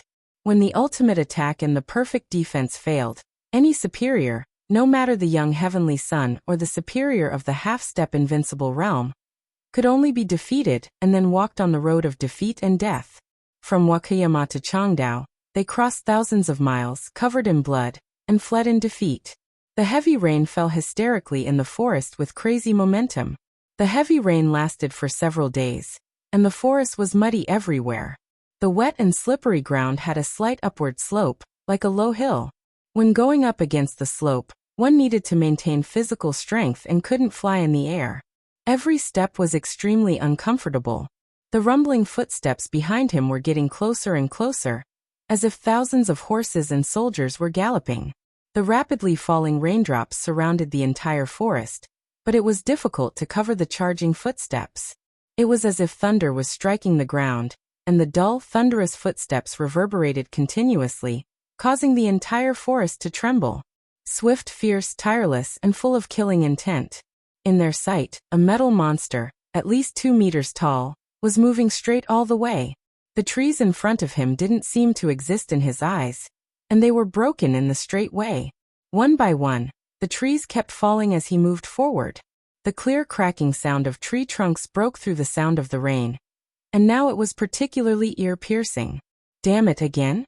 Doesn't this monster have any weakness? In front of the forest, Wang Shengxiao, the heir of the Wang family of Beihai, known as the strongest expert of the young generation in Zhongzhou State, looked at the tall figure rushing toward him. The corner of his mouth twitched slightly, and he finally couldn't help but swear. This young prodigy, who was gentle most of the time, had a pale face. His clothes were tattered, dirty, and stained with mud and blood. He looked like a beggar, but his mental state was not bad. At the very least, when he cursed, he was full of energy. If he really had a weakness, he wouldn't be the leader of the Kusanagi force. A woman in black stood beside Wang Shengxiao and said in a flat tone. Black seemed to be the woman's biggest feature. She wore black clothes, black shoes, black hair, and even her skin was dark. The woman wasn't beautiful, because her appearance was too plain, and it was hard to tell her age. This was a woman who wouldn't attract attention anywhere, but she had a pair of extremely weird eyes. Black eyes.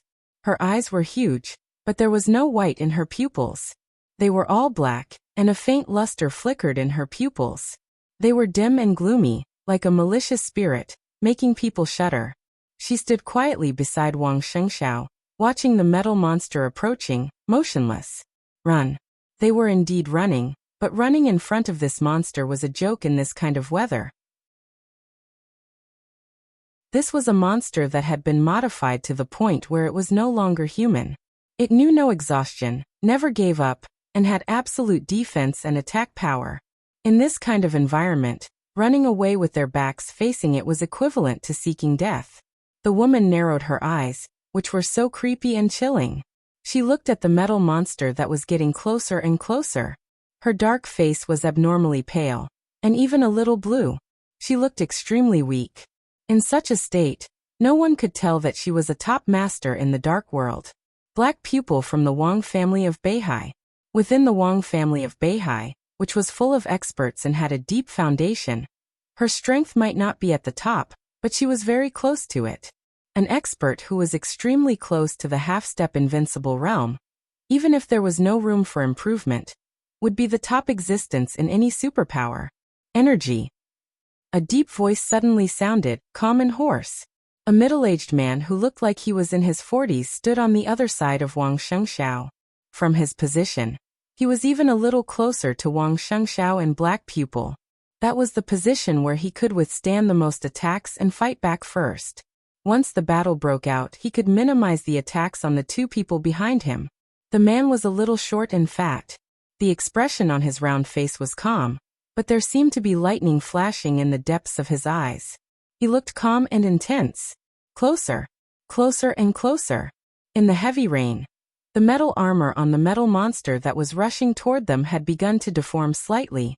Almost in the blink of an eye, it changed from the charging form to the fighting form.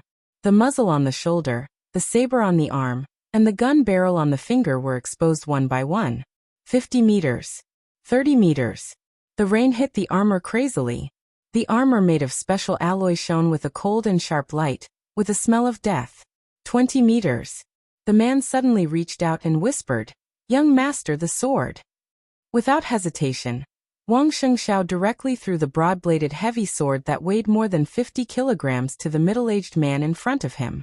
The sword was named Firmament. The middle-aged man's code name in the Wang family of Beihai was also Firmament. It was not a coincidence that he had the same name as the sword.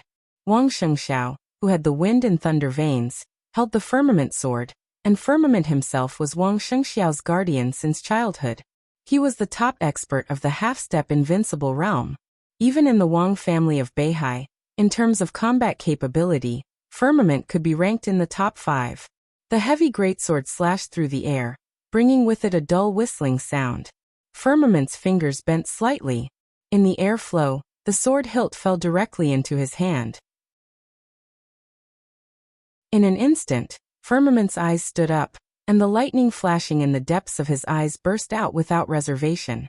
Firmament held the firmament. The rain all over the sky suddenly quieted down. The pseudo-domain of the superior of the half-step invincible realm spread out in an instant. An extremely violent sword intent suddenly burst out from the sword tip of Firmament and rushed straight into the sky. After the metal monster put on the armor, his body, which weighed at least 1,000 kilograms, suddenly slowed down in the pseudo-domain. But the weapons on his body were completely ready for battle. The heavy rain all over the sky stopped for a moment, and then became violent in an instant. The crazy raindrops gathered in front of Firmament without any pattern. The dazzling lightning burst out from his body and mixed with the rain, directly forming a huge water ball with lightning flashing and expanding in front of the three people. At the same time, all the weapons on the metal monster were aimed at Firmament and the other two people. Boom! In the dull roar, the huge body of the metal monster paused. The armor on both sides of his legs and arms suddenly emitted a large amount of gas. Under the full operation of the thrusters, his whole body completely ignored Firmament's pseudo-domain and completely approached the water ball that enveloped the three people. Fierce gunshots suddenly rang out. On the metal monster's gloves, every gun barrel was madly spitting out tongues of fire. The rain-like bullets splashed on the water ball around Firmament, bringing a large amount of ripples with lightning. His two arm blades had directly pierced into the water ball under the huge force. This was a confrontation between technology and force. There was no communication, no testing. The moment the two sides approached each other, they went all out to fight to the death. The swollen water ball suddenly shrank the moment the arm blades pierced it, and then it expanded again. A soft but irresistible force pushed the huge body of the metal monster back more than 10 meters. Dense bullets rang through the forest. Firmament took a step forward with the heavy sword in his hand, the sword of Holy Path from the Wang family of Beihai. Without a sound, the whole forest became a world of pure lightning and water. The condensed sword intent instantly burst out in the most thorough and crazy way. This was a sword that completely disregarded any consequences. It pressed forward and swept everything in its path. The air was clearly twisted into ripples visible to the naked eye. With the lightning and water, The completely explosive power spread in all directions with firmament as the center. Lightning shot and water filled the air. In the surging sword intent, the armor on the metal monster's body gradually deformed, and his body kept retreating. The air ripples full of water and lightning hit him again and then swept into the distance, destroying everything around him. After a moment that seemed to last for an eternity, everything in the area of hundreds of meters around firmament turned into dust. All the grass and trees had completely disappeared. The ground mixed with the rain became unprecedentedly smooth and flat. Standing on the mirror-like ground, firmament took another step forward. Blood flowed down from the corner of his mouth, but his eyes became more and more excited. He raised the huge sword slightly, and the second sword strike was about to cut the sky and the earth. In his sight, the armor of the metal monster, who had retreated dozens of meters, had deformed slightly, and the red light flashed in his eyes. Firmament moved forward. He also took a step forward. No fear, no pain, no fatigue. This was the highest achievement of East Island in transforming people, and also the most terrifying war machine. Wang Shengxiao had already turned around and retreated with black pupil. They had experienced similar scenes several times in 5 days. In terms of strength, the metal monster with the codename Captain was definitely no match for Firmament. But it was one thing to beat him, and it was another thing to kill him. Captain, who was wrapped in armor, didn't need anything at all. Even if Firmament, a superior a half-step to invincible realm, attacked with all his strength, he could only deform the armor.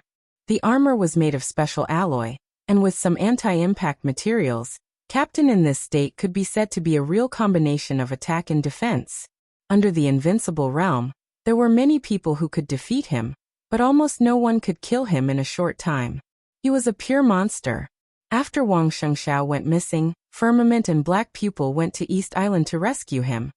But no one expected that Wang Shengxiao met this monster. The two met Wang Shengxiao 5 days ago, and the change was not big.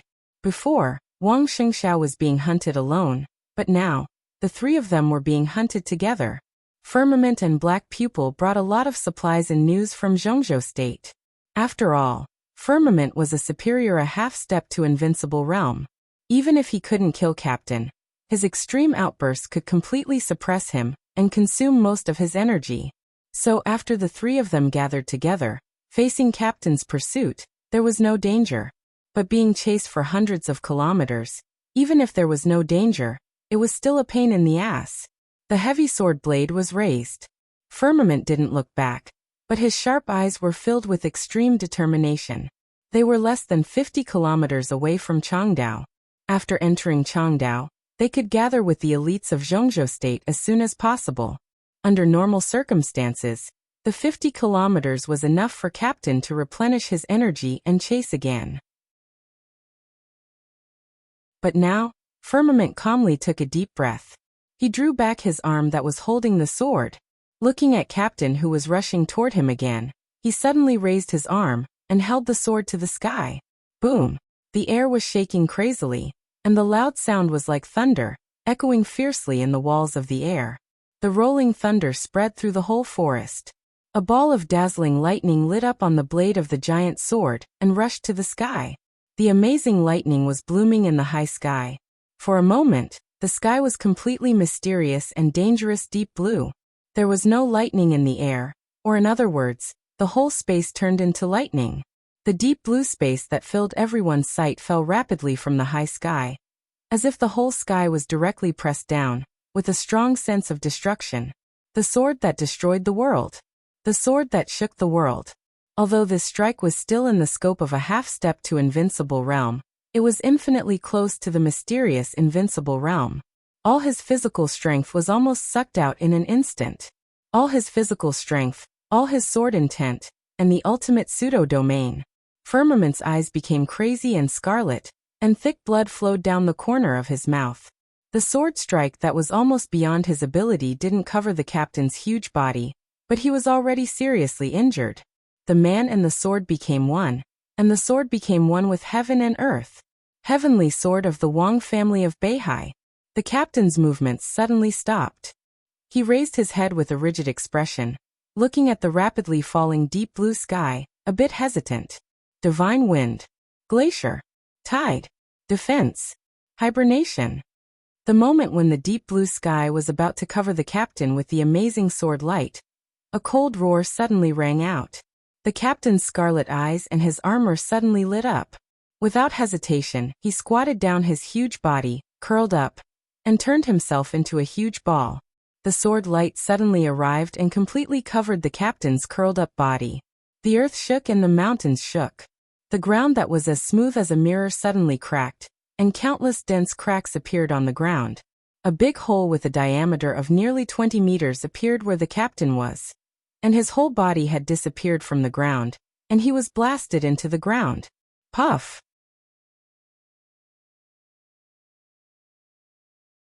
Chapter 189. There's one more chapter ahead. 2 chapters in a row. Firmament's expression was still calm, but there was bitterness in his eyes, and even the will to die. No one knew better than him how powerful the sword strike that was infinitely close to the invincible realm was. Under normal circumstances, that sword strike couldn't kill Captain, but the sword he forcibly drove at the cost of being seriously injured was enough to make Captain use up all his energy, and even make his damage reach more than 50%. Once this sword strike was used, Captain would not be able to chase after them in the future, and he could even directly withdraw from the Battle of Changdao this time. But at the most critical moment, someone modified Captain's order and forced him to enter the dormant state with the strongest defense. In this state, not to mention the damage of Captain, the most important thing was that the person who modified Captain's order was now approaching this battlefield quickly. After days of hunting, Captain was finally not alone, and he had a helper. The person who could control Captain's order, even if it was temporary, must have a high status and strength. Captain was unable to fight anymore, but with a strong enemy on the side, he could only continue to escape. Oh, Firmament! A burst of playful and surprised laughter suddenly sounded in the air. 2 figures suddenly appeared in front of Wang Shengxiao and the other 2. Long time no see. I'm really surprised to see you here. Ah, and Ms. Black Pupil. What a surprise. Well, Mr. Wang Shengxiao's strength also surprised me. You're indeed the young heavenly son of Zhongzhou State. Haha, you 3 look a little embarrassed. If you don't mind, I plan to invite you to Dongdu as guests. I wonder if you have any objections? The lightning fell and dissipated. 2 middle-aged men who looked exactly the same appeared in front of the 3 at the same time. They were 2 extremely handsome men. The weirdest thing was that both of them had waist-length hair and wore kimonos, looking old and gloomy. At this moment, the 2 of them blocked in front of Wang Shengxiao. One of them was smiling, and the other looked gloomy. Tide Glacier. Firmament sighed and said blandly, "Your duty doesn't seem to be to deal with the conflicts in the dark world, does it?" Tides, glaciers. These 2 experts, who used to be famous in the dark world, could be said to be unknown now. They were also twins, but in today's dark world, the most famous pair of twins was Ice Crystal and Frost Sword of Kunlun City.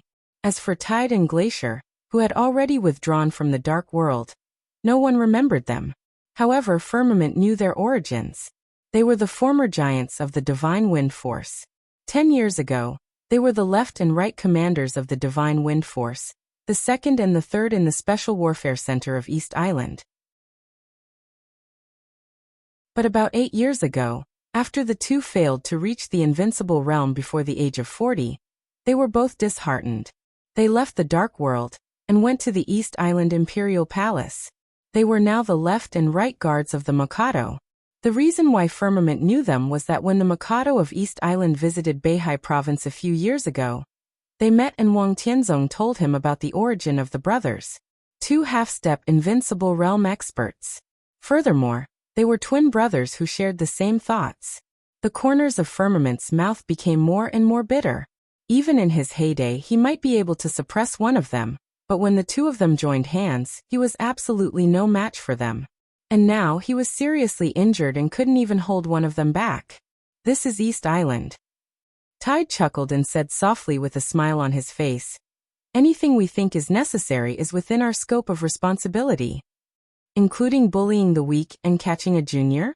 The captain of the Kusanagi force hunted him down for half a month without any result, and then you 2 came here.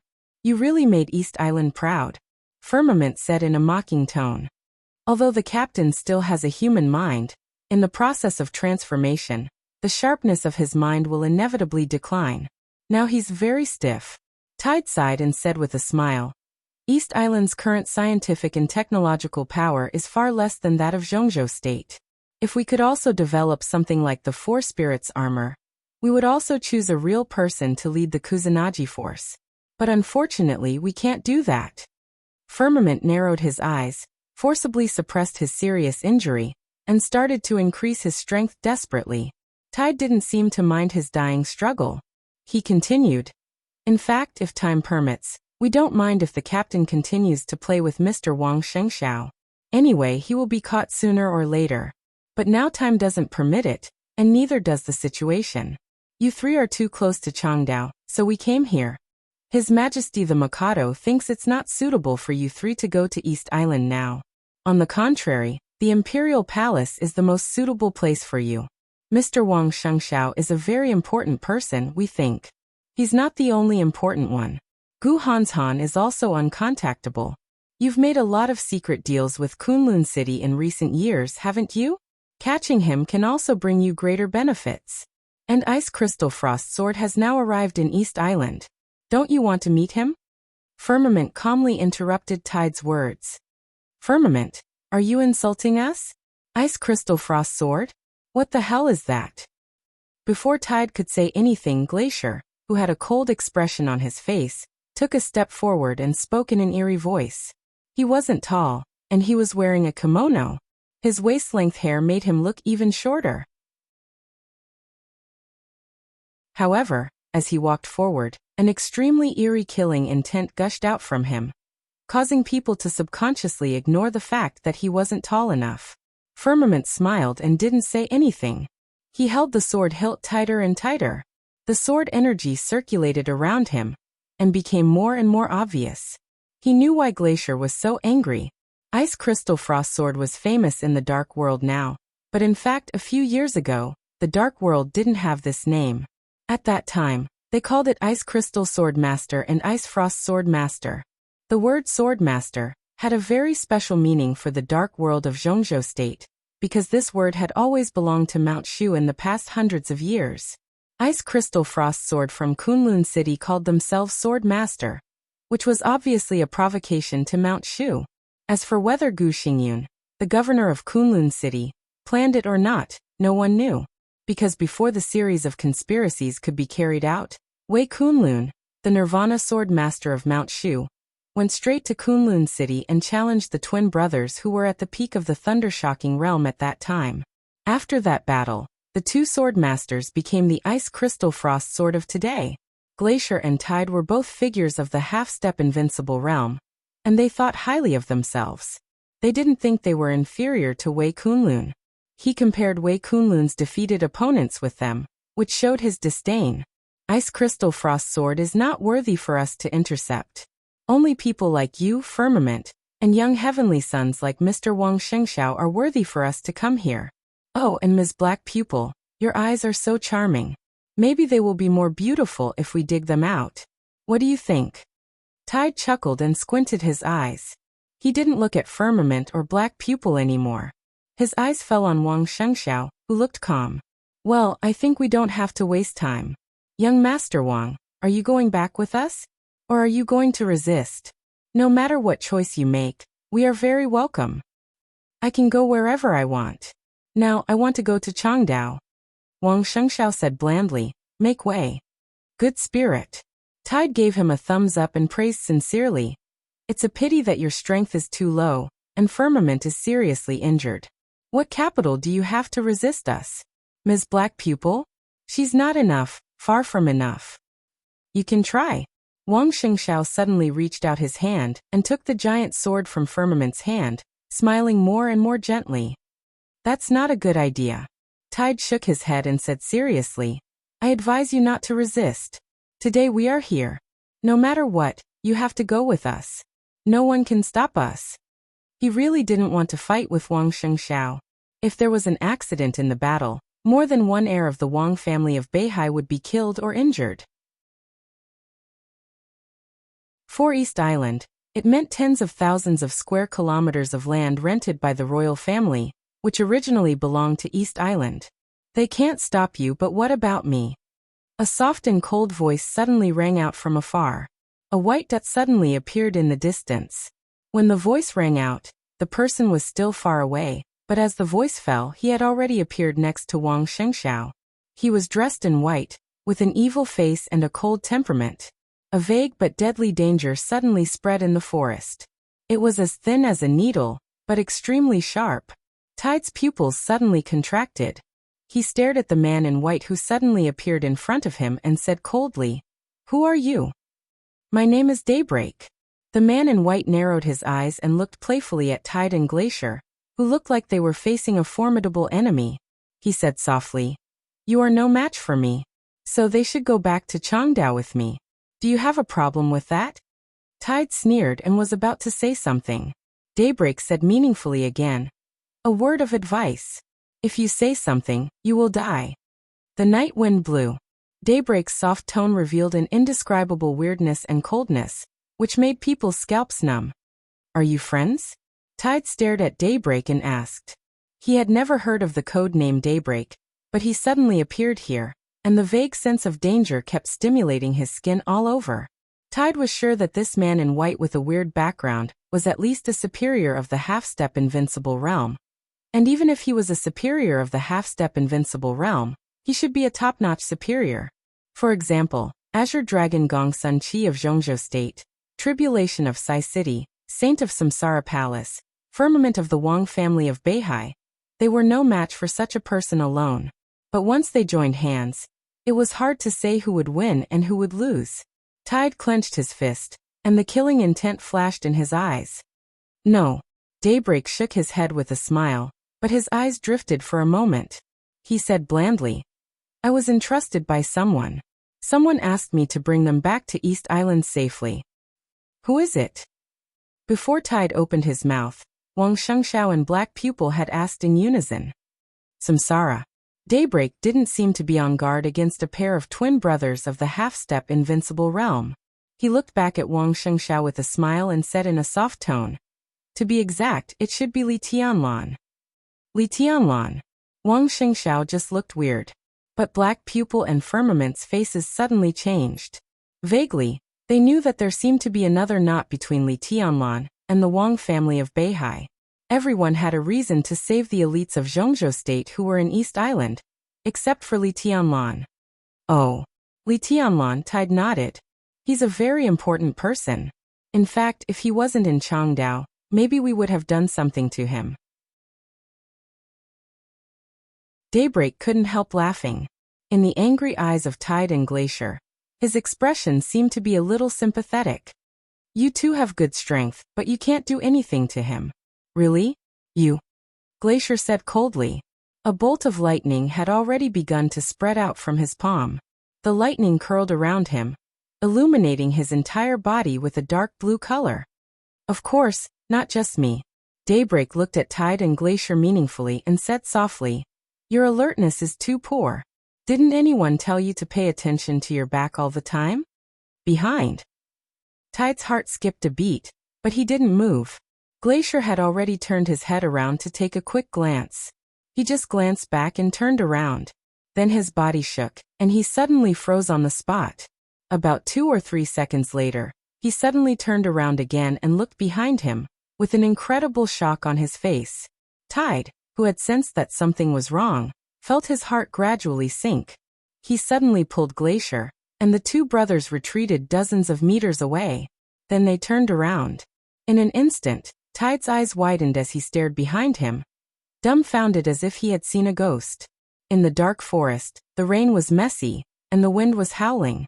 Everything in the forest was vague and indistinct. Behind the two of them, about 100 meters away, shadows slowly walked out of the blurry darkness one after another. They were in groups.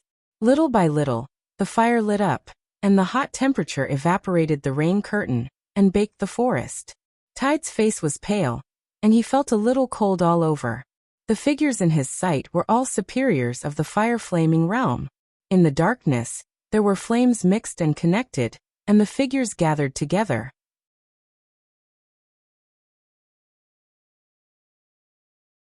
Chapter 190. Once the chaos started, it obviously wouldn't stop in a short time.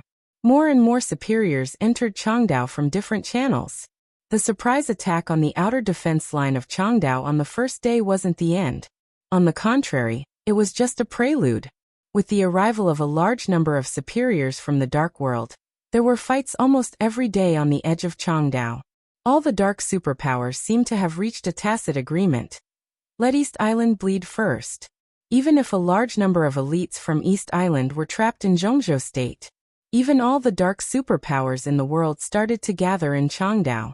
But it was undeniable that this was still East Island's home ground. In a face-to-face battle, not to mention whether all the superpowers could unite, even if all of them gathered together, they might not be East Island's match. At the very least, even if they won, it would be a Pyrrhic victory, and every superpower would suffer heavy losses, which no one was willing to accept. Right now, most of the elites of East Island gathered in Changdao and set up defense lines around Changdao. How could the superpowers let go of such an obvious target? Almost at the same time, everyone started to attack the special warfare defense line around Changdao again and again. The intensive and frequent raids didn't even give East Island a chance to reorganize. The result of being tired of dealing with them was a real bloodbath and corpses everywhere. On the last day of June, the third day after Li Tianlan woke up, East Island, which had been holding the defense line, finally began to recognize the reality. The defense lines around them all withdrew into the interior of Changdao. The elites of East Island, who had been fighting with the superpowers of the Dark World for a long time, had started to gather and reorganize. Changdao, which had been fighting for many days, seemed to have calmed down, but the undercurrents were getting more turbulent inside. The elites of Zhongzhou State finally entered Changdao within 72 hours after Li Tianlan woke up, and they had settled down through the special channel of Samsara. Led by the Azure Dragon of Zhongzhou State, Gongsun Qi, 600 elites of Zhongzhou State had also arrived in Changdao. East Island might have noticed it, or maybe not. But from the beginning to the end, since the dark superpowers entered Changdao, East Island had been silent. The silent undercurrent was surging in Changdao. Every minute and every second, the city seemed to become more and more depressed. A great battle was imminent, and it could erupt at any moment. The most oppressive and peaceful period before the great battle also became the rarest time for all parties to prepare. The underground organizations seized the time to mobilize their manpower and personally get into the situation to understand the current situation. The elites of Zhongzhou State were recuperating. The first batch of Zhongzhou State elites that entered East Island had nearly 2,000 people. After all of them arrived in Changdao, including the second batch of 600 elites, the total number of people was still nearly 2,000, and a lot of them were wounded, which showed how fierce the journey was. East Island, on the other hand, was integrating resources and collecting intelligence. There was no doubt that East Island had the most things to do, but they could do it with the power of the whole country, so they wouldn't be too slow. In the current situation, no matter which side was ready for the war, the Battle of Changdao that the whole Dark World was looking forward to would break out completely. Therefore, everyone was very anxious. Li Tianlan was in a hurry to recover. Since he entered Changdao, this could be said to be the most peaceful period. After his accumulated injuries broke out completely in the Battle of Zhongjing, he had fallen into an unprecedentedly weak state. It had been nearly a week since the Battle of Zhongjing. Many wounds on Li Tianlan's body had healed, but the recovery speed of his internal injuries wasn't ideal. The huge vitality in the immortality potion could make him recover much faster than others. Together with the daily routine treatment, he only recovered less than half of his injuries in nearly a week. Li Tianlan was very clear about his current injuries. If he wanted to recover completely, it would take at least half a month, or even 20 days. The general trend couldn't be changed by his will. Now Li Tianlan could only hope that the final battle could come later. The later the better. The rainstorm that swept the whole of East Island hit Changdao 3 days ago. The crazy rain and the fierce wind raged between heaven and earth. It was midsummer, but there was no heat, so the whole courtyard was slightly cold and cool. In the antique pavilion, Li Tianlan stood quietly, looking down at the clear pool that was disturbed by the rain, with a gentle and calm expression. This was the only water feature in this courtyard.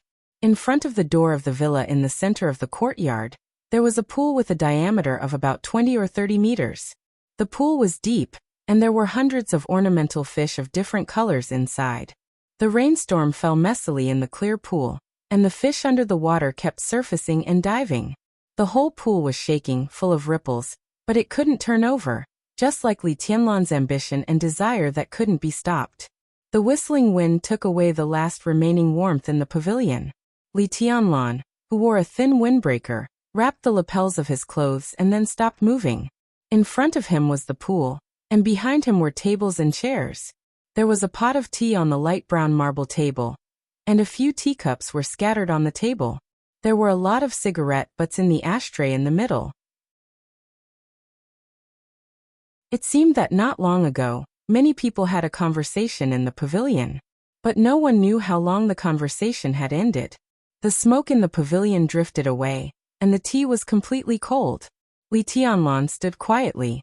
His heart was restless with the wind and rain, but he looked calmer and gentler on the surface. Another group of fish jumped out of the water and then fell back down.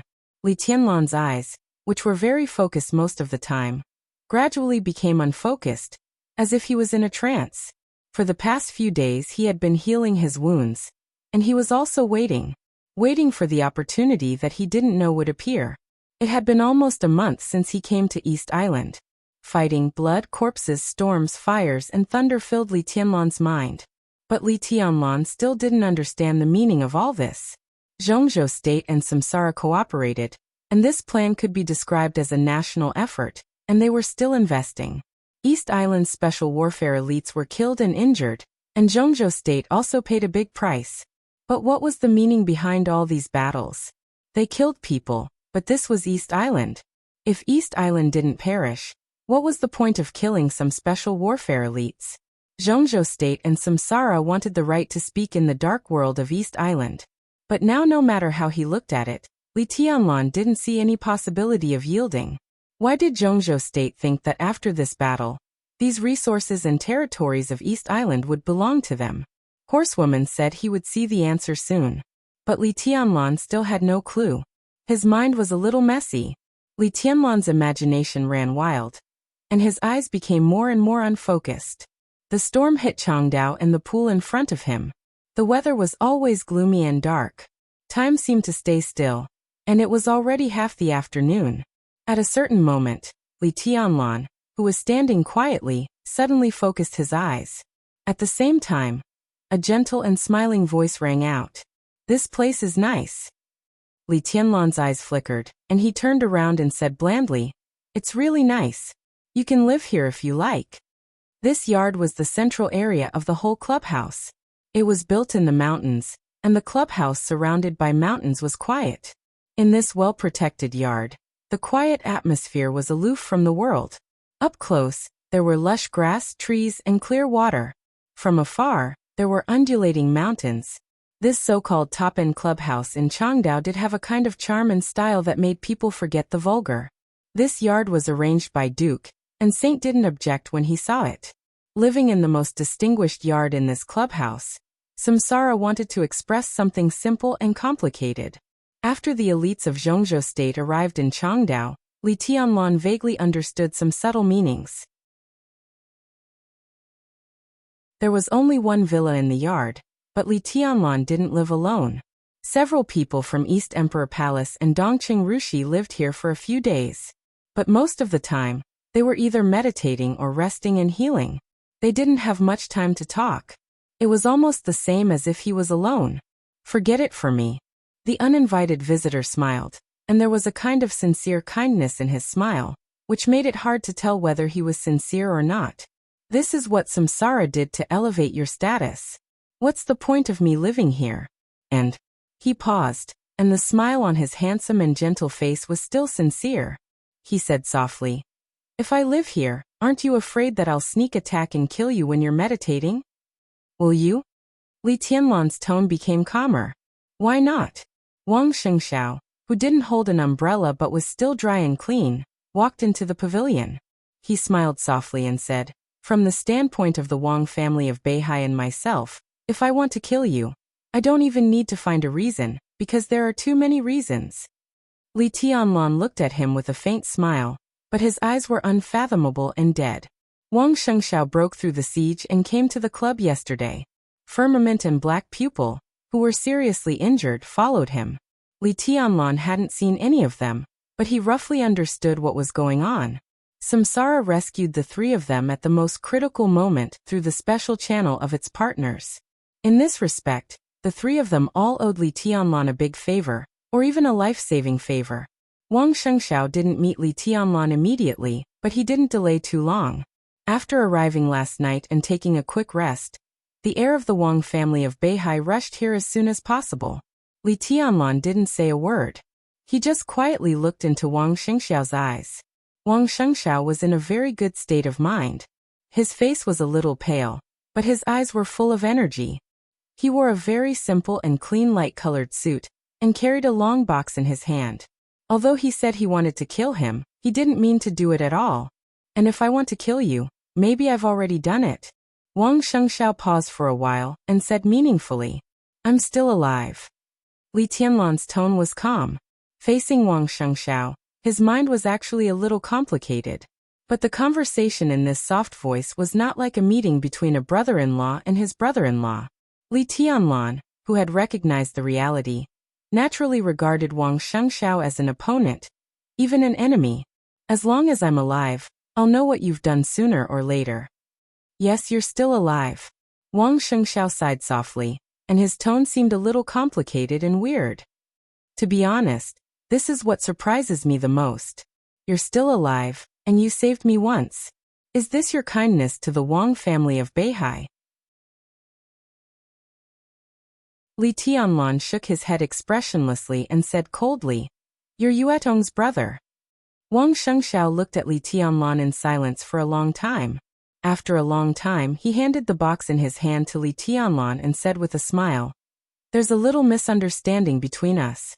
This is my compensation. Nice stuff. Li Tianlan was a little confused. He didn't know what misunderstanding could there be between him and Wang Shengxiao. He took the box and opened it. An extremely ferocious and weird sniper rifle suddenly appeared in the box. The ferocious body of the gun showed a different kind of delicacy. It was black all over, faintly exuding a kind of scorching and death aura. It looked very familiar. Li Tianlan's pupils shrank. In an instant, cold and sharp killing intent was suddenly released from his body. Good gun. He was silent for a while and said in a cold tone. Of course it was a good gun. And it was a good gun that had almost killed him several times. Grim smile. The grim smile in Heavenly Calamity's hand. For a moment, all kinds of thoughts popped up in Li Tianlan's mind. This is Heavenly Calamity's apology. Wang Shengxiao said softly. I can fully represent his position. I hope the grievances between you can be resolved for the time being. Take this gun as a gift from him. Heavenly Calamity, who ranked 5th on the killer list in the Dark World, was from the Wang family of Beihai? The Wang family of Beihai was really full of experts. Li Tianlan sneered in his heart, but his eyes grew colder. He didn't ask about the specific relationship between Heavenly Calamity and the Wang family of Beihai. Some questions were not suitable to be asked. Sometimes, not asking could be considered as having some leeway. He touched the gun casually and directly returned the box to Wang Shengxiao. He said with a smile, This gun is very powerful. I've seen it myself. But it's too expensive for me to accept. Give it back to him for me. Wang Shengxiao was obviously stunned for a moment. He looked at Li Tianlan's smiling face seriously, and then at his hand. Li Tianlan's expression didn't change at all. Do you know what you're refusing? Wang Shengxiao looked at Li Tianlan and asked in a serious tone. Li Tianlan's words and actions were equivalent to refusing the reconciliation of the Wang family of Beihai. How many years has it been since something like this happened? He wants to kill me. Li Tianlan's expression was calm. He smiled and said softly, I'll kill whoever wants to kill me. One gun is not enough. It's not impossible to solve this. I want Heavenly Calamity's head. If he's dead, I'll pretend that this never happened. Looking at Wang Shengxiao's eyes that suddenly became cold, Li Tianlan continued. Samsara can also pretend that nothing happened. A smile gradually appeared on the corner of Wang Shengxiao's mouth. His tone seemed to be mixed with cold wind, piercing to the bone. The Wang family of Beihai doesn't accept coercion. Besides, Samsara may not be able to protect you in everything. Li Tianlan agreed and said straightforwardly, "We don't see eye to eye. That's it." He turned around and walked directly out of the pavilion. Decisive, straightforward, and indifferent. Wait. The corner of Wang Shengxiao's eyes suddenly jumped. He gritted his teeth. Obviously, such a scene was somewhat embarrassing for the Wang family of Beihai, which had always been strong. Wang Shengxiao's expression was also a little unnatural. But thinking of Li Tianlan's life-saving grace, he took a deep breath and said in a low voice, "Can't this be discussed?" Li Tianlan's footsteps paused slightly. "Yes," he said indifferently. "Heavenly calamity killed me twice. I don't want his broken spear. Either he dies, or he works for me for 2 years. This price is really high." Wang Shengxiao mocked. Heavenly calamity was a super killer ranked 5th on the killer list. Everyone knew how long it would take for him to work for 2 years. At least this price. Li Tianlan and his East Emperor Palace were absolutely unable to pay for it at present. Li Tianlan turned around and looked at Wang Shengxiao. Wang Shengxiao took a deep breath and suddenly said calmly, "It's not me who wants to kill you this time. Someone else hired Heavenly Calamity, but he reported it to the Wang family of Beihai. To be exact, he told me. I know about it, and I acquiesced." Li Tianlan still didn't say a word. "I didn't expect you to save me." Wang Shengxiao shook his head and said with a self-mocking smile, "I'm in the wrong in this matter. I'll talk to him about Heavenly Calamity. As for the result, I can't guarantee." He took out a folded A4 paper from his arms and handed it to Li Tianlan. "This is my compensation. It's the unique skill of the Wang family of Beihai against the Way of Heaven. Under the Invincible Realm, it can temporarily improve one's combat capability by consuming one's potential. It's not a good thing, but it's very rare in the outside world. I think it should be useful to you." Li Tianlan's expression was still calm. Even in the face of a core unique skill of the Wang family of Beihai, and it was the core unique skill that was most useful to him, his expression didn't change at all. He thought about it and reached out to take it. "You and I are even. My life is not so cheap," Wang Shengxiao said flatly, "and your life is also valuable. You saved me today. If you lose to me in the future, I'll spare your life." Li Tianlan sneered. "I saved you because of Yuetong. That's all. You and I are even today. If I really lose in the future, I don't need you to spare my life. Because if I win, I won't spare you. So do what you have to do. You'd rather die than be defeated." There was a hint of playfulness in Wang Shengxiao's smile. "Are you so confident?" Li Tianlan turned his head and looked at the wind and rain outside the window. He said calmly, "I can't be defeated in my life." Wang Shengxiao took a deep look at him and turned to leave the pavilion. Behind him, Li Tianlan tore the paper that recorded the Way of Heaven into pieces and threw it into the pool. He said flatly, "What's the point? After the reconciliation, enemies were still enemies after all. Why is it pointless?" An elegant and calm voice suddenly rang out behind him.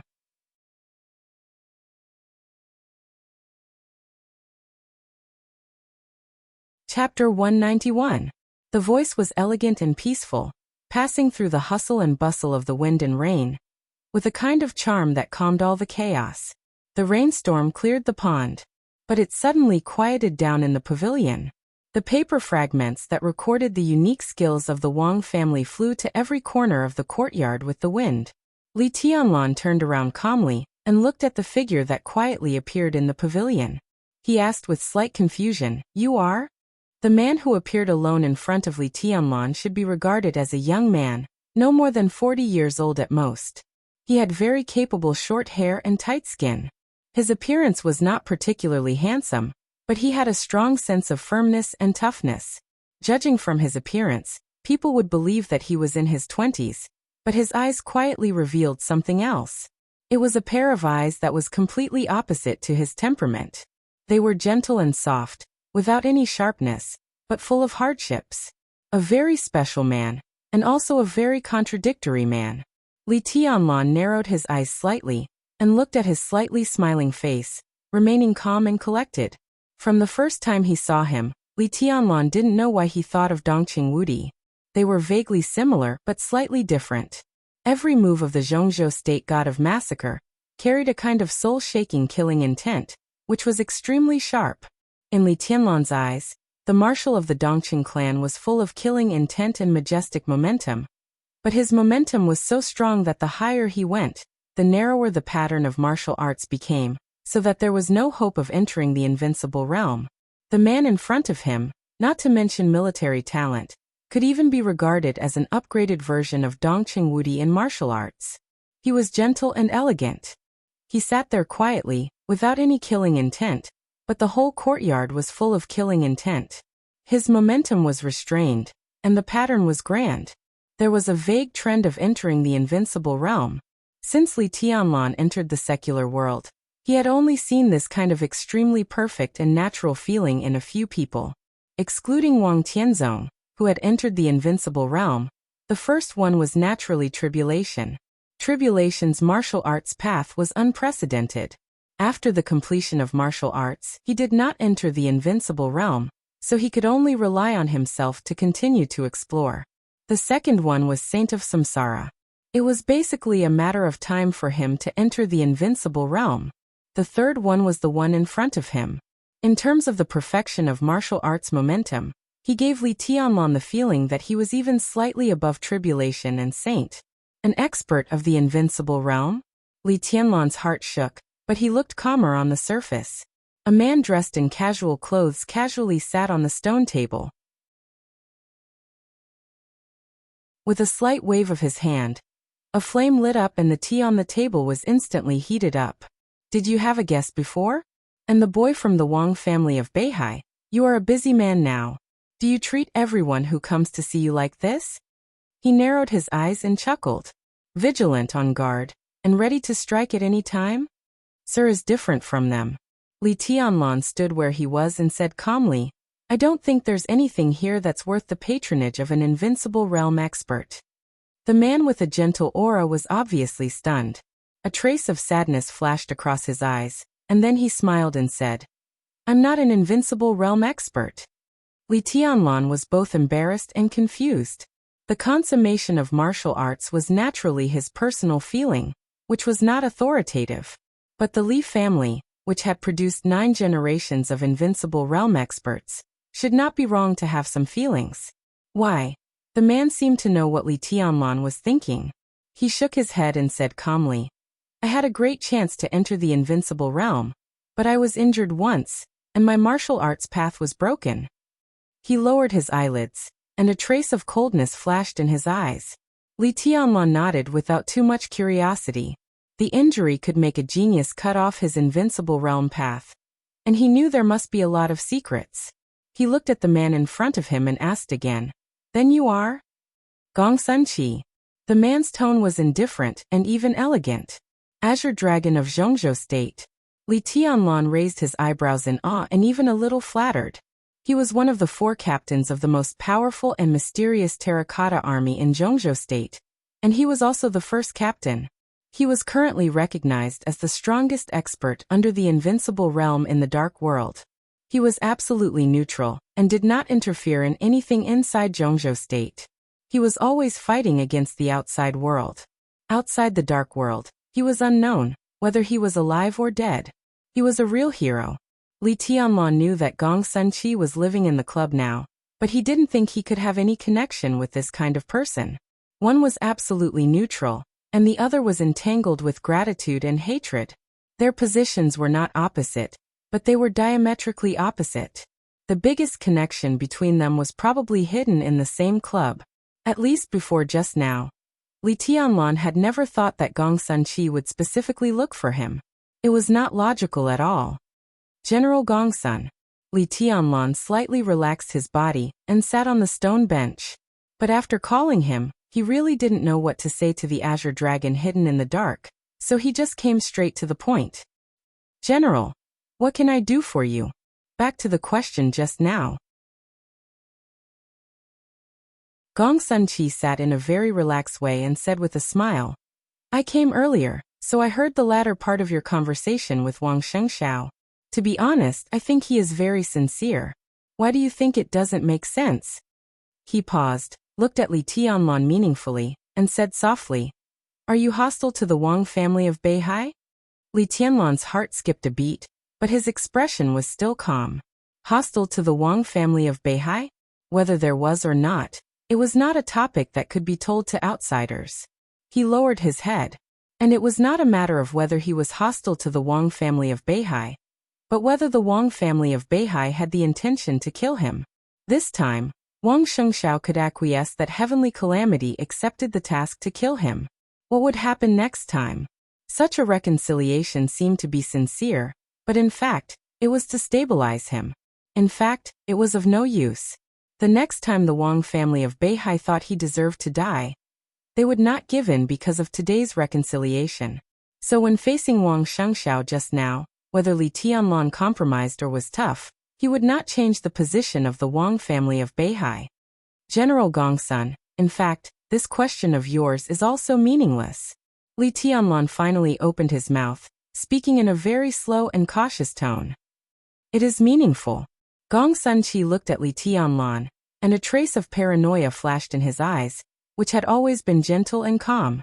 The hidden killing intent in all directions was slowly condensing. For a moment, the sound of rain and wind faded away, and the whole pavilion was quiet. The unique skill of the Wang family of Beihai, against the way of heaven, should be the unique skill you need the most now, right? It can temporarily improve the combat capability of a whole realm. Although the price is not small, it can save your life at a critical moment. Isn't it meaningful for you? Li Tianlan was silent. Against the way of heaven was indeed the unique skill he needed the most. A unique skill that could help him enter the thunder-shocking realm. Even if it was only one strike, was enough for Li Tianlan to face most situations with confidence. But Wang Shengxiao's movements were a little slow. The current against the way of heaven was completely a piece of waste paper for him. At most, it could play a little role in concealment. Moreover, he was actually in the ice-condensing realm, and now it was already his limit to control the strength of the fire-flaming realm. If he used against the way of heaven again in the fire-flaming realm, even if the price was smaller than the price he paid to restore the thunder-shocking realm, how much smaller could it be? Li Tianlan shook his head subconsciously and looked at Gong Sun Chi, who seemed to be quietly drinking tea in front of him. Vaguely, he seemed to be able to feel the storm brewing in Gong Sun Chi's heart. A storm far more turbulent than today's storm. Li Tianlan's heart skipped a beat, but he said calmly, But what does it mean to you? Or, if I admit that I'm hostile to the Wang family of Beihai, will you attack me? The corner of his mouth twitched, and there was an obvious mockery in his calmness. Neutral? Ha! With your identity, it's normal to be hostile to the Wang family of Beihai. I just want to remind you that as long as it's beneficial to you, even if it comes from the enemy, you can still use it. Some persistence is ridiculous in the dark world. Gong Sun Chi's tone was indifferent, but under the indifferent appearance, the storm that was about to rise became more and more obvious. Identity? Identity. Gong Sun Chi narrowed his eyes and looked at Li Tianlan.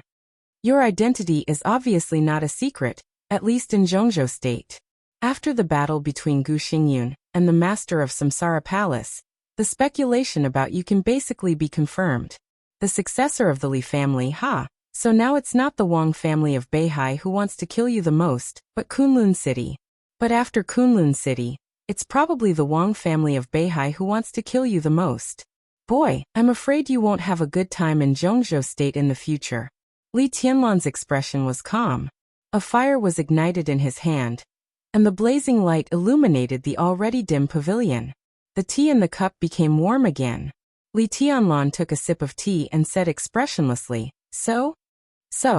When the darkness enveloped the courtyard and the light disappeared, there seemed to be a trace of gloomy killing intent in Gong Sun Chi's eyes. He suddenly chuckled and said coldly, Do you know why I can't enter the invincible realm? Li Tianlan's heart skipped a beat. Gong Sun Chi just said that the reason why he couldn't enter the invincible realm was that he had been injured once. Was there a secret? Li Tianlan felt a little ridiculous, but he still said subconsciously, "Is it the Wang family of Beihai? Or Kunlun City?" At this point, it was obvious that the two sides were not familiar with each other. But thinking of his identity and position, Li Tianlan could roughly understand the reason why Gong Sunqi was so bold.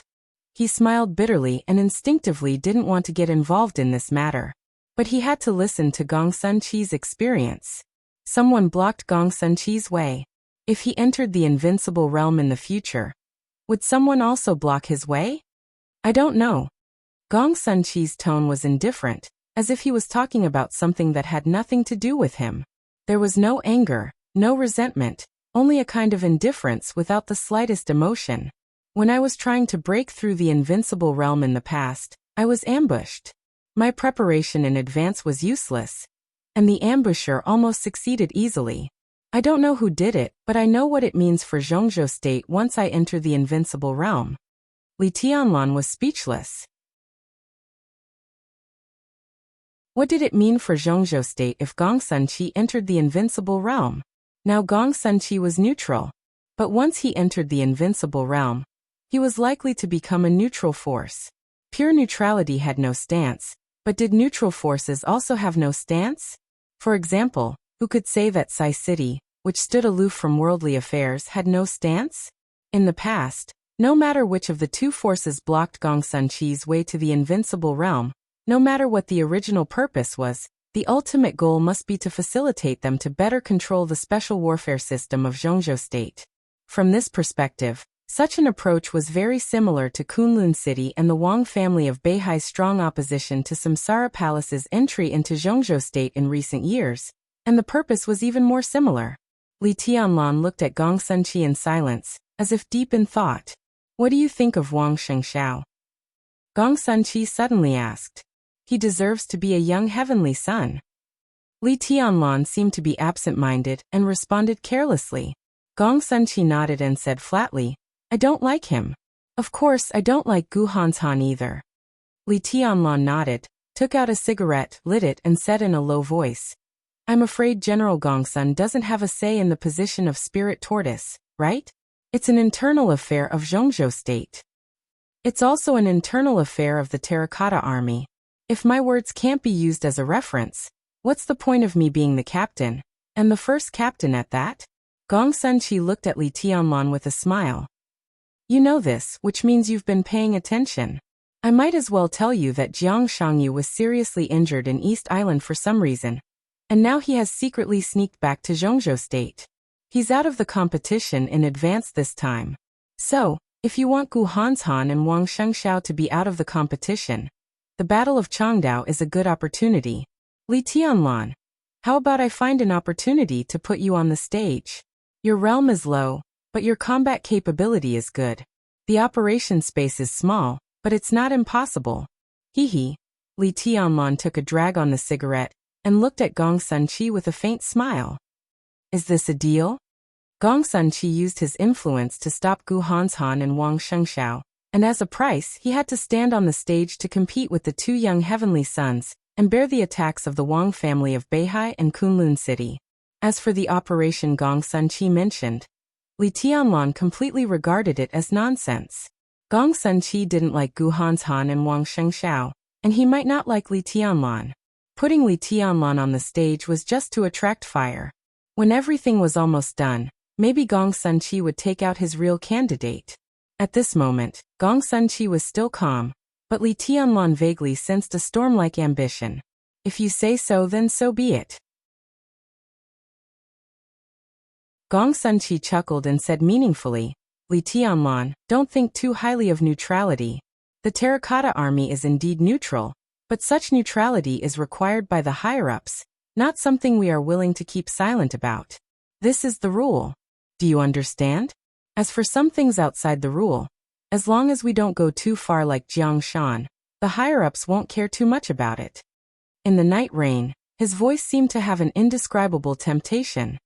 "If this cooperation goes well, I'm afraid there will be many opportunities for us to cooperate in the future. You should consider my proposal." "Sorry," Li Tianlan said indifferently. "I'm not interested." "You're really not interested?" Gong Sunqi looked at Li Tianlan with playful eyes. Li Tianlan sneered and said nothing. Not interested? How could it be possible? However, he knew very well that now was not the time for him to be interested in these things. For Gu Hanshan and Wang Shengxiao, the position of the four spirits in Zhongzhou State was the best shortcut to become the god of war in Zhongzhou State.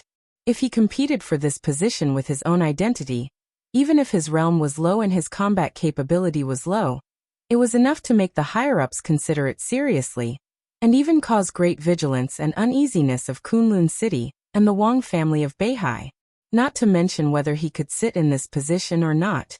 Even if he did, it was tantamount to courting death. The current opportunity was indeed good, but the timing was not right. And Li Tianlan glanced at Gong Sunqi. They were neither relatives nor friends, and they had just met for the first time. Why would Gong Sunqi help him? Purely using himself to attract the firepower should be the most appropriate. Not interested, Li Tianlan said flatly. If General Gongsun is here for this, then I'm sorry to disappoint you. He stood up and was about to leave. There's one more thing. Gong Sunqi's expression was calm, and no one could tell whether he was happy or angry, disappointed or not. Li Tianlan frowned slightly and didn't speak. Before I came to East Island, someone asked me to bring you a message. I owed this person a big favor back then, so I had to bring this message. Gong Sunqi said in a low voice. There was supposed to be another young man in this battle of Changdao, but he was stopped before he left. Although this person is still in Zhongzhou State, the person who stopped him has already arrived in East Island. So be careful. Ooh. Li Tianlan was baffled. The hint was so vague that he couldn't figure it out at all. I don't know. Gong Sunqi shook his head. I just brought a message. The person didn't say who it was. Why not? Li Tianlan frowned and subconsciously muttered to himself. An inexplicable hint seemed to be kind, but what was the truth? I don't know. Gong Sunqi still shook his head. He seemed to think about it seriously, and then said with some uncertainty. I'm afraid it's hard to say, right? Hard to say? Li Tianlan smiled bitterly and said helplessly. Then who asked you to bring this message to me? General Gongsun can tell me, right? Gong Sunqi let out a low laugh. The space in the pavilion twisted, and his figure had disappeared. His low and soft voice sounded in the air, as if he was still there.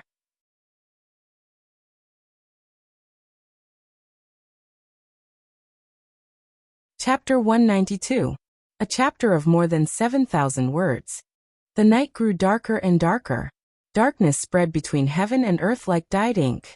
In the courtyard without light, there was only wind and rain. The raging wind threw rain into the pavilion.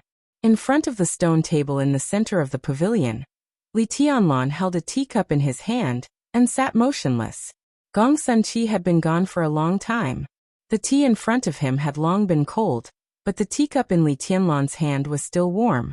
The tea in the cup was like boiling magma under the hot temperature.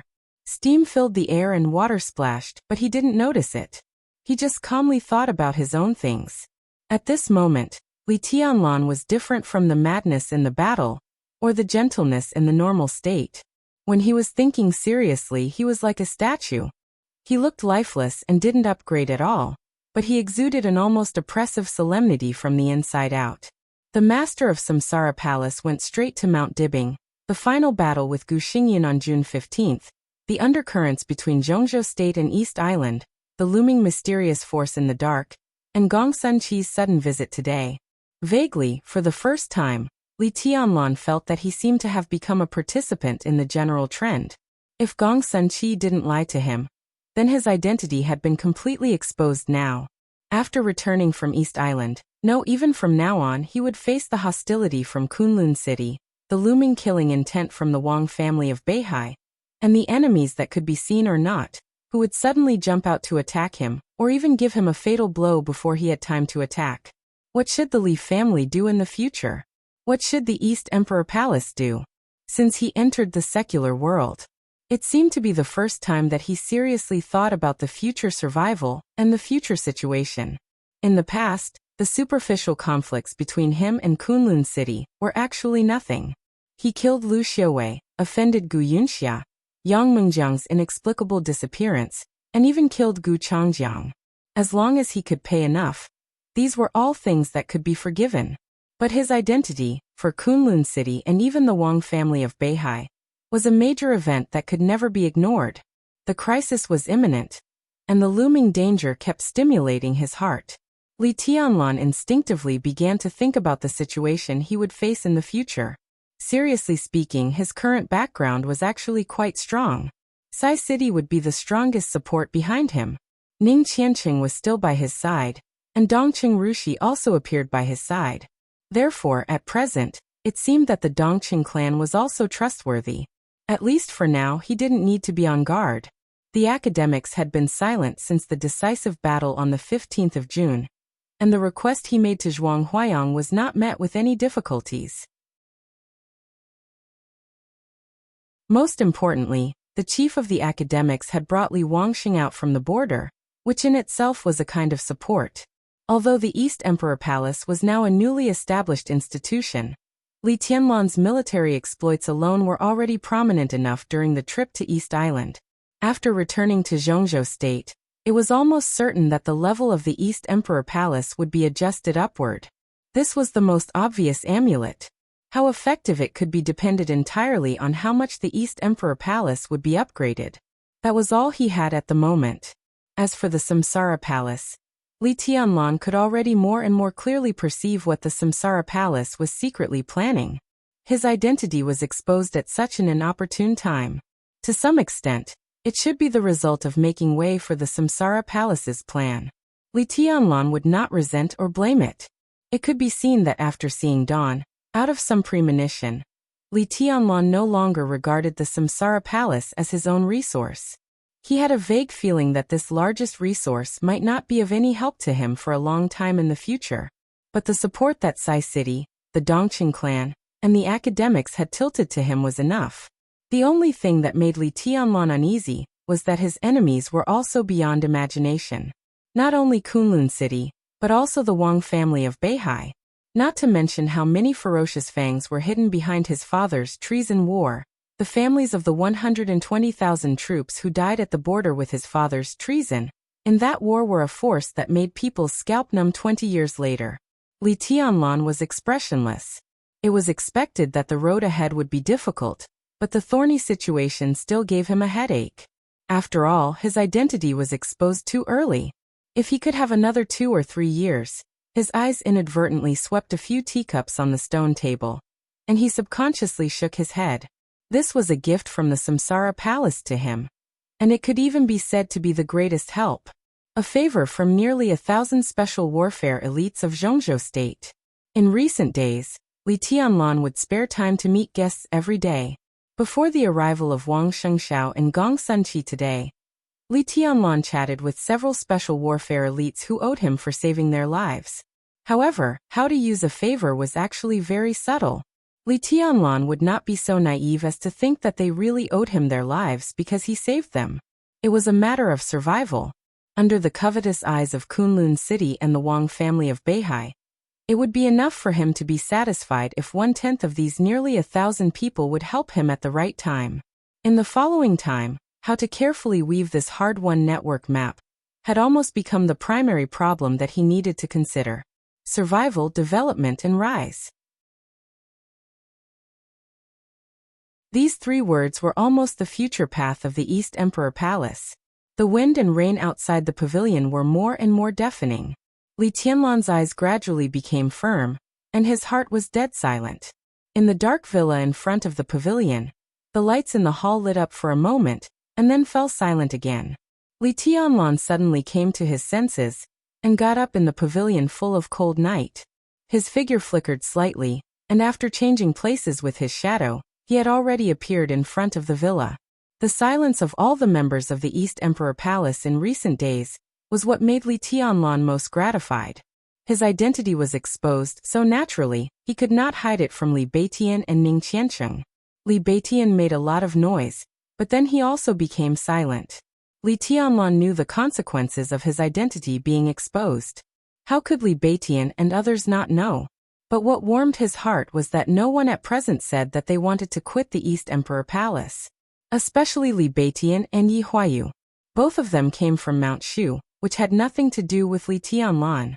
But they did not say that they wanted to quit, and Mount Shu was also silent now. The awe-inspiring and unyielding sword intent behind this silence was undoubtedly the most admirable thing about Shu Mountain. The cohesion of the East Emperor Palace began to take shape in everyone's silence. Almost everyone was meditating while healing their wounds. After many days of escape, everyone had gained a lot. Su Chu, the first brother of Jade Pool, who had just joined the East Emperor Palace but had never quit, had already begun to break through to the half-step thundershocking realm. Li Beitian was trying to get closer to the peak of the fire-flaming realm. Now this distance was still far, but even a small step closer was good. Ning Qianqing began to try to break through to the stabilization phase of the fire-flaming realm. Yi Huayu tried to enter the fire-flaming realm. Yu Qingyan made the slowest progress, but she was also close to the fire-flaming realm. For this little girl, whose realm was the lowest except Li Tianlan, but whose lethality was second only to Li Tianlan, at least in the hearts of the people of the East Emperor Palace, no one dared to look down on her anymore. As for Dongqing Rushi, it could be said that she was the only outsider in this villa at present. But she also did not make things difficult for others. The 6th day after returning from Zhongjing to Changdao was about to pass, but for nearly a week, Dongqing Rushi had been in a coma all the time, and didn't even wake up once. Horsewoman had personally checked Dongqing Rushi's condition, and the conclusion she got was not bad news. It just said that the sword seemed to consume a lot of Dongqing Rushi's mind that night. The coma was just her body protecting itself and slowly recovering. If nothing went wrong, she would wake up in 10 days. Thinking about everyone's condition in the villa, Li Tianlan opened the door of the villa and shook his head subconsciously. At present, apart from Dongqing Rushi who was in a coma, his progress was the slowest, and his meditation time was the shortest. He glanced around the hall casually, trying to see who had turned on the light just now. But when he glanced at the floor-to-ceiling window in the hall, he suddenly froze. According to Horsewoman, Dongqing Rushi, who shouldn't have woken up at this time, was sitting in front of the floor-to-ceiling window with her arms around her knees.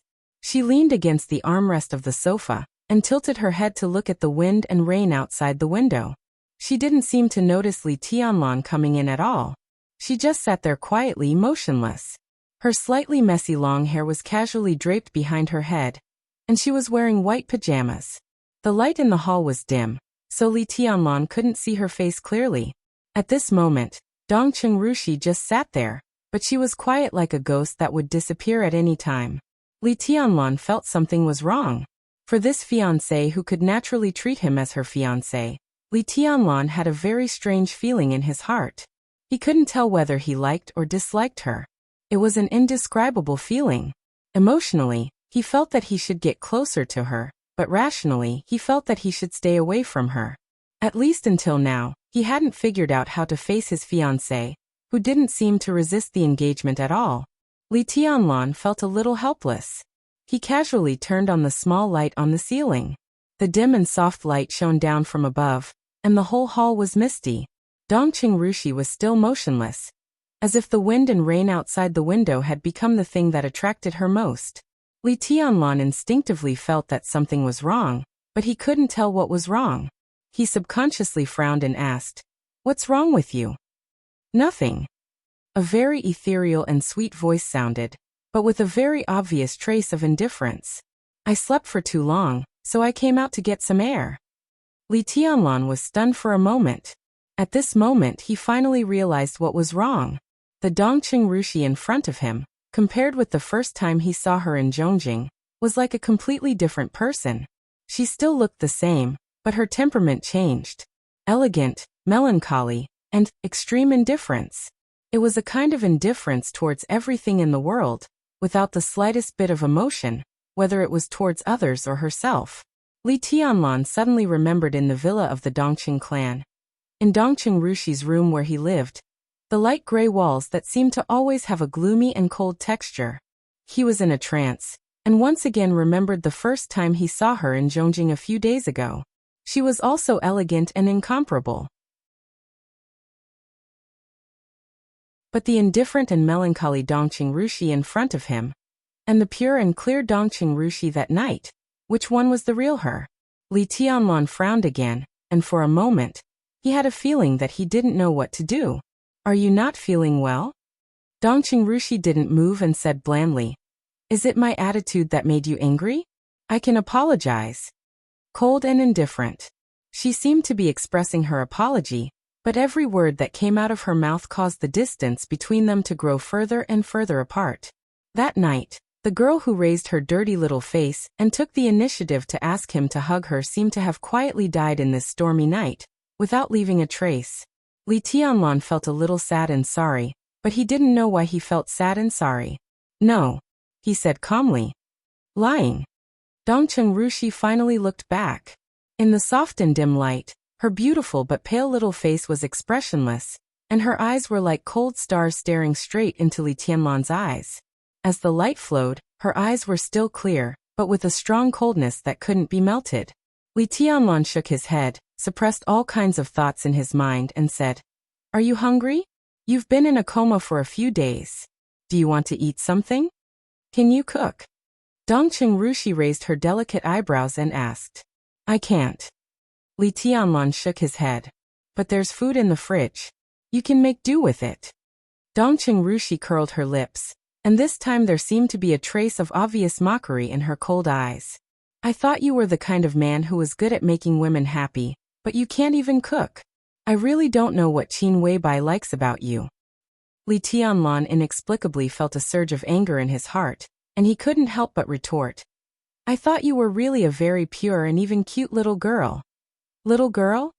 Dongqing Rushi suddenly interrupted Li Tianlan. She squinted her beautiful eyes and giggled. Her cold laughter had a kind of creepy charm that made people's scalps numb. Yeah, little girl, how's my acting? Do you like that kind of stupid and cute type? Should I act for you?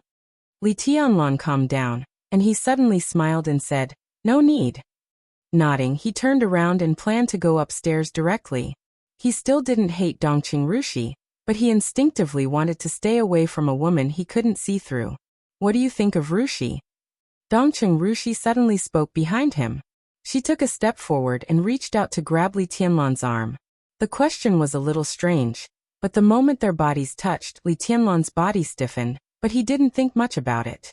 He casually said, I thought she was good before, but now you can't see through her? Ha ha ha. It was still that kind of coquettish, crisp, but extremely cold voice. In such an environment, even if Li Tianlan had amazing willpower, he couldn't help sweating. While he was hesitating, Dongqing Rushi's delicate body seemed to stick to him. Her body was hot, but her tone was as cold as ice. Can't see through me? Since you came in, you've looked at my legs 3 times, my breasts twice, and my face twice. My dear fiancé, what on earth can't you see through? As your fiancé, I'm very willing to satisfy your thoughts. Her voice was soft, cold, and charming. Her hot breath directly blew into Li Tianlan's ears. My dress is not long.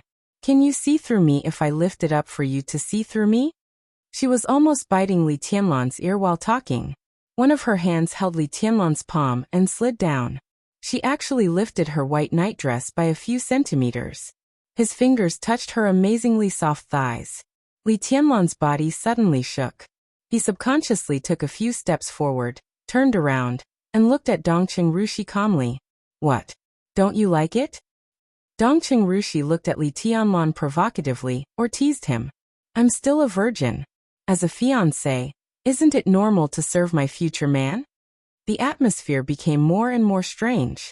Li Tianlan's heart gradually beat faster. For a moment, he even felt that he had seen a ghost. But the brief touch just now, the delicate but elastic warm skin, the fresh and extremely tempting fragrance in her breath, all told him how real Dongqing Rushi was in front of him. He took a deep breath and said calmly, I'll find a chance to talk about our engagement with the old master in detail. So you mean you don't want to marry me? Dongqing Rushi, who met him for the second time, seemed to be indescribably aggressive. Her cold and charming smile slowly disappeared, and she looked at Li Tianlan coldly and asked. Li Tianlan felt a headache and kept silent. Who do you think you are? Dongqing Rushi sneered and said, God? Or the Jade Emperor? Do you know what I've done for this engagement in the past 19 years? Piano, music, dance, poetry, massage, embroidery, calligraphy, painting, cooking. I know all of these things that might make you like them. Martial arts, finance, power play, politics, psychology, and interpersonal relationships. I know all of these fields that can help you. As long as I can remember, I've known about your existence. You're my fiancé, the man who will marry me in the future. Grandpa told me about this, Grandma said it before she passed away, Dad and Mom said it, and my sister also said it. When I learned swordsmanship in Jade Pool, my teacher also said it. When I went to the Border Control Corps, my godfather also said it. He talked about it for more than 10 years. Now when I hear the word Li, I think of Li Tianlan, and when I think of Li Tianlan, I think of my future husband. Do you know what instinct is? This is it. I can't resist myself. I've worked hard for more than 10 years, and the Dongqing clan has worked hard for more than 10 years, just to make you like me. What about you? You want to reject the engagement with just one sentence. I've lived for you for the past 19 years. Li Tianlan, who do you think you are? Do you have the right to break the engagement? Even after the cold and excited voice fell, it still lingered high and sharp. Li Tianlan stared at the cold and angry girl in front of him, and his brain was in a complete mess. That kind of indescribable shock and bitterness fiercely hit his heart, and even his soul. He only knew that he had an engagement with Dongqing Rushi, but he never thought that behind this engagement, the Dongqing clan would carry it out so firmly. I've lived for you for the past 19 years. These words really had a soul-stirring power. Li Tianlan opened his mouth, and was speechless for a moment. You were obviously peeking at my figure just now, and now you say you don't want to marry me. Are all men so hypocritical? Dongqing Rushi asked coldly. Li Tianlan was a little embarrassed and said with a bitter smile, It's different. I admit that I peeked just now. I have to say, you're really beautiful. I'm a man, not a saint. I have desires and feelings, but desire and feelings are not the same thing. Do you understand?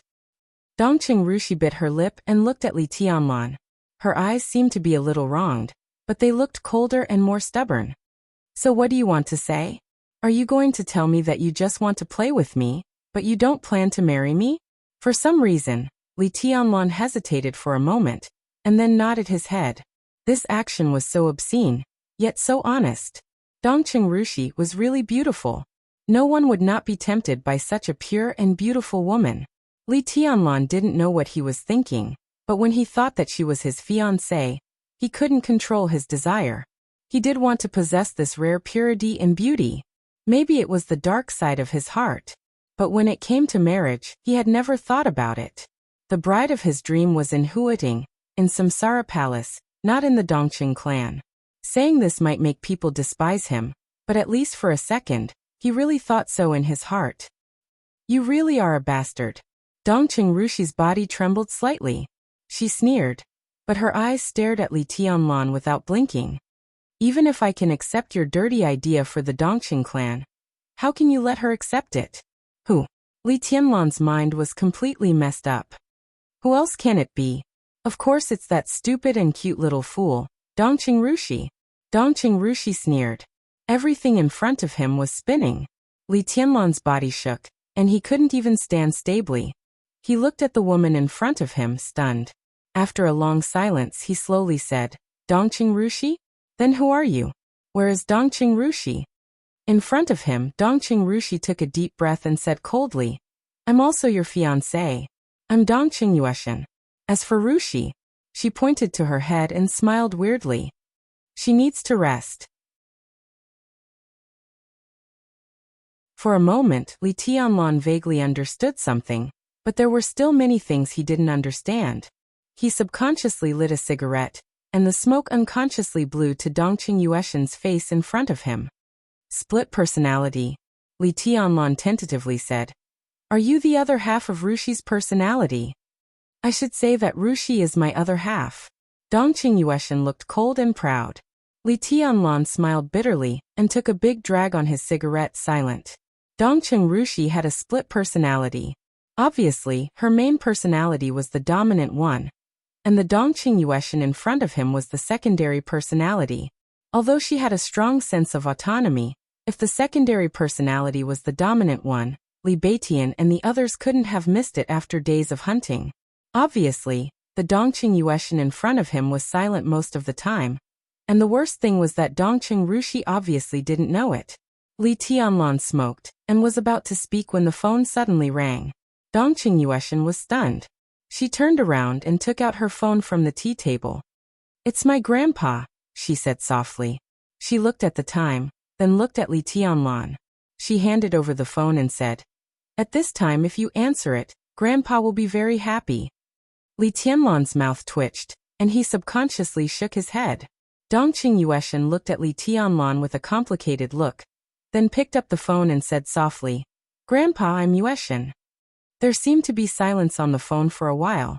Obviously, all the important figures in the Dongqing clan seemed to know the existence of Dongqing Yuetian's secondary personality, except Dongqing Rushi herself. Li Tianlan shook his head hard and didn't listen to what Dongqing Yuetian and Dongqing Hongguang said. When he came to himself, Dongqing Yuetian's call was already coming to an end. She held the phone, obviously wanting to say something but hesitating. In the end, she remained silent and hung up the phone. Li Tianlan just wanted to be quiet now. When he was about to go back to his room, Dongqing Yuetian suddenly said, "Grandpa asked me to tell you something." "What?" Li Tianlan responded subconsciously. He said. Dongqing Yuetian's big cold eyes were a little blank. She imitated Dongqing Hongguang's tone and said slowly. He said, "You should be careful of Phoenix Pavilion." Li Tianlan's heart suddenly moved. Dongqing Yuetian spoke very slowly. Although it was a female voice, Li Tianlan could vaguely feel Dongqing Hongguang's mood when he said this. It seemed to be difficult to say. Difficult to say. Li Tianlan thought of the meeting with Gong Sunqi just now. He frowned tightly and his heart was in a mess. "Do you know Phoenix Pavilion?" Li Tianlan suddenly asked. Dongqing Yuetian seemed to be a little lost in thought. She subconsciously shook her head and didn't speak. Li Tianlan's heart moved. He thought of her expression just now that she wanted to say something but stopped on second thought. He said casually, "You didn't tell the old master on the phone just now, did you?" Dongqing Yuetian was slightly shocked. She hesitated. Although it was the second time she met Li Tianlan, or rather, it was the first time, the instinct instilled in her for many years seemed to make her imperfect secondary personality not know how to refuse Li Tianlan's question. She nodded, frowned and said thoughtfully, "There are experts in East Island." Li Tianlan just thought it was nonsense. He said calmly, and then, "No." Dongqing Yuetian shook her head and said slowly, "When we were in Zhongjing that night, there were experts in the forest, experts of the invincible realm. Rushi's martial arts were all in the silent sword. Silence was unsheathed in advance, and that sword could be said to be a real invincible strike. But when that sword was unsheathed, it was pressed back together with all the sword intent. Even the broken scabbard was temporarily solidified by the sword intent. What does this mean?" Li Tianlan's face looked serious, and his heart sank uncontrollably. If Dongqing Rushi's sword was really an invincible strike, then the person who completely pressed back the sword meant that he crushed that sword with his own strength. What kind of strength is this? Li Tianlan narrowed his eyes and subconsciously murmured to himself, "I don't know. But that person that night was definitely the most powerful person I've ever seen. He didn't seem to be malicious to us, but he might not be kind either." Dongqing Yuetian shook her head and said, "The most powerful?" Li Tianlan subconsciously shook his head, somewhat disapproving. "What do you mean? Are you looking down on me?" Dongqing Yuetian's eyes suddenly became cold. "No," Li Tianlan said honestly, "but according to the frequency of your appearance, I don't think I see many people, do I? What Dongqing Rushi can see, I can also see."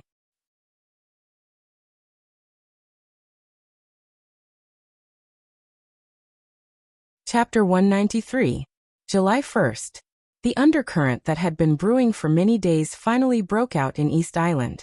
The storm swept through the entire East Island. In the morning of July 1st, Huating, Chen Fangqing, the Prime Minister of Zhongzhou State, officially held a summit of 9 countries to put great pressure on East Island to appreciate its currency. The leaders of Zhongzhou State, Star State, Canada, Germany, the United Kingdom of Great Britain, Gaul, Snow Country, Italy, and Mountain State all rushed to Huading to attend the meeting. Almost at the same time, a large number of international financial speculators poured into the foreign exchange and futures market of East Island with unimaginable huge amount of capital. They cooperated with the political means of the summit of 9 countries to push the currency of East Island to appreciate. A large group of prominent and noble surnames appeared in the sudden currency war, shining with unparalleled dazzling light. Rothschild, Morgan, Westminster, Habsburg, the Wang family of Beihai, the Flourishing Age Fund. In just one day, the financial order of East Island became messy under the impact of a huge amount of capital. East Island, which was almost stunned, finally reacted. The crazy appreciation of East Island's currency was a devastating blow to the economy of East Island, which had not yet walked out of the economic recession. Therefore, there was no need to summon people. All the consortia of East Island and all the major banks spontaneously united together, desperately resisted, and protected the currency of East Island. The whole foreign exchange market was suddenly filled with smoke. The two sides were entangled together, and it was hard to tell who would win. This could be said to be the first currency war in recent years that was obviously premeditated. There were traces of human activity everywhere. Due to the time constraint, many of the arrangements were not very clever, but every huge flow of funds carried an irresistible momentum. East Island was fighting back desperately, and they didn't care about anything. But more and more international capital flowed into the foreign exchange market of East Island. The stalemate lasted for less than a week, and the so-called balance was instantly broken. The currency of East Island soared, even skyrocketed. After nearly a week of sleepless games, every fluctuation represented a large amount of money invested or lost, and the curve started to rise. For every financial giant that participated in this currency war, this was a feast for all of them. But for East Island it was the end. East Island, which held a large amount of foreign exchange from Zhongzhou State and Star State, was completely robbed of the wealth it had accumulated for decades. The economy of the whole East Island almost collapsed. The prices in East Island were rising at an astonishing speed, and a lot of export businesses were put on hold. The bloody storm in the currency war spread like a large shadow, covering all classes in East Island. Voices of resentment filled the air, and the people were seething with resentment. In just 1 week, the currency of East Island appreciated by 1.25 times. For East Island, this was an unstoppable disaster. Although the fiercest war had passed, there were still a lot of funds pouring into East Island. Even the most famous economist in East Island said with a desperate attitude that the appreciation of East Island's currency had not come to an end.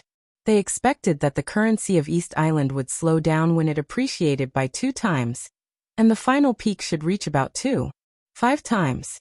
If the currency of East Island appreciated by 2.5 times, it meant that tens of trillions or even more of wealth would be plundered and flowed to all over the world, and the economy of East Island would go back for at least 20 years. Under the disaster, chaos broke out in an unstoppable manner.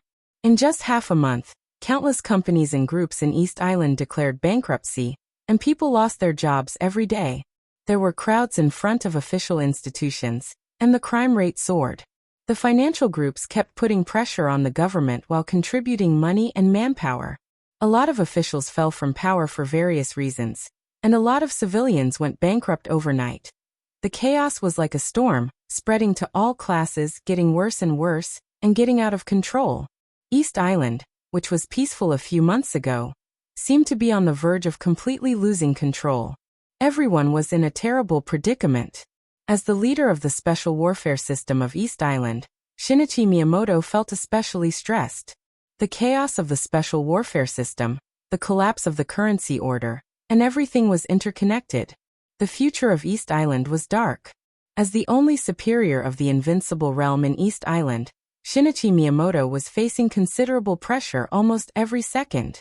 The financial groups, the cabinet, the royal family, the media, It was even said that many officials were ready to hold the Divine Wind Force accountable and ask the Divine Wind Force to give a reasonable explanation for their cowardice and incompetence. Everyone knew that the cause of all this was the fight in the Dark World. It was especially important for Zhongzhou State to control the special warfare system of East Island this time. As for the summit of the 9 states held in Huading, the leaders of other countries might not follow Zhongzhou State's lead. But this action was extremely grand and profitable, so they didn't mind giving it a push. But it was only limited to the economic field. The fight in the Dark World was unavoidable. Many forces united and targeted each other. Now that they gathered in Changdao, the Dark World and the economy were completely connected, and finally formed a very complicated situation. It was a stalemate and a dilemma. How to break out of this situation had become the primary problem that Shinichi Miyamoto was facing now. Fu Peak was covered with white snow. The flying wind and snow rolled over the headquarters of the Divine Wind Force. Several tornado-like snow pillars rose up from the top and the bottom of the mountain, majestic and spectacular. Shinichi Miyamoto stood on the highest snow-capped peak of the headquarters of the Divine Wind Force, motionless like a statue. The wind and snow all over the sky surrounded his body with a cold and deathly aura. The only superior of the invincible realm in East Island had completely concentrated his spiritual force, trying his best to perceive everything around him. In his perception, the vague danger between heaven and earth was still there, and it was getting stronger and more obscure.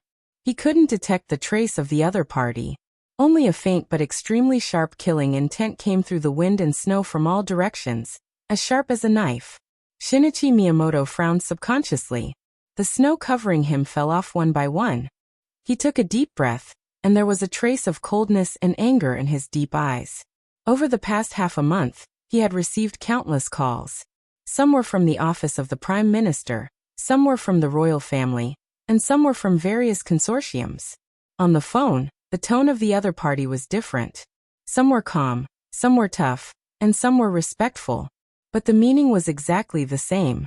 They hoped that he could go down the mountain and get to Changdao as soon as possible. The current currency war was the follow-up of the conflict in the Dark World.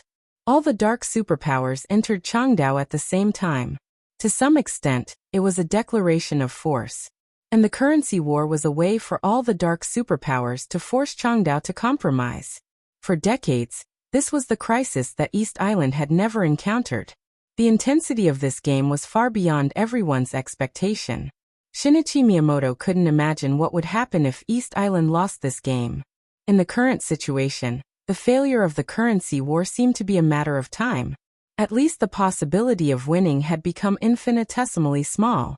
So how to win the Battle of Changdao became the key of all. Shinichi Miyamoto was eager to go down the mountain. However, the faintly discernible danger around him kept stimulating his nerves. The opponent's concealment ability was simply unimaginable. He clearly knew that there was an enemy that was strong enough to threaten his life hiding nearby, but no matter how hard he tried, he could not lock onto the opponent's position. The other party had trapped him on Fu Peak. Shinichi Miyamoto wasn't afraid of death, but he knew that he couldn't die.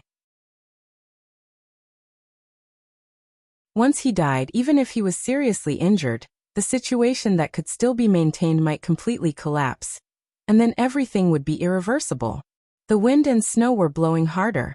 The air seemed to be colder. With a heart full of depression and heaviness, Shinichi Miyamoto lifted his feet and was about to go down the mountain. Suddenly, he saw something black from the corner of his eyes. Shinichi Miyamoto turned his head subconsciously. He looked down the mountain through the howling wind and snow. At the end of his sight, a black car was slowly going up the mountain along the mountain road, getting close to the headquarters of the Divine Wind Force. It was a black car that was rarely seen in the market. The body was slender, but it was indescribably broad and heavy. It was quietly driving on the mountain road, all the way up, looking elegant and steady.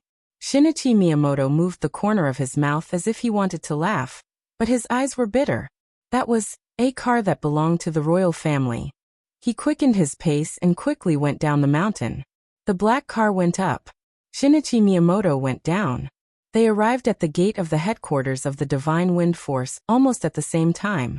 In the wind and snow, Shinichi Miyamoto calmly turned his body sideways and made a welcoming gesture. But the car that was about to enter the gate stopped beside him. The door opened, and a man who looked to be in his 30s got out of the car. He looked at Shinichi Miyamoto in front of him and said with a soft smile, "Your Highness Miyamoto, long time no see."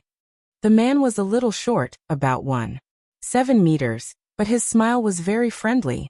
He wasn't handsome, but his outline was very soft.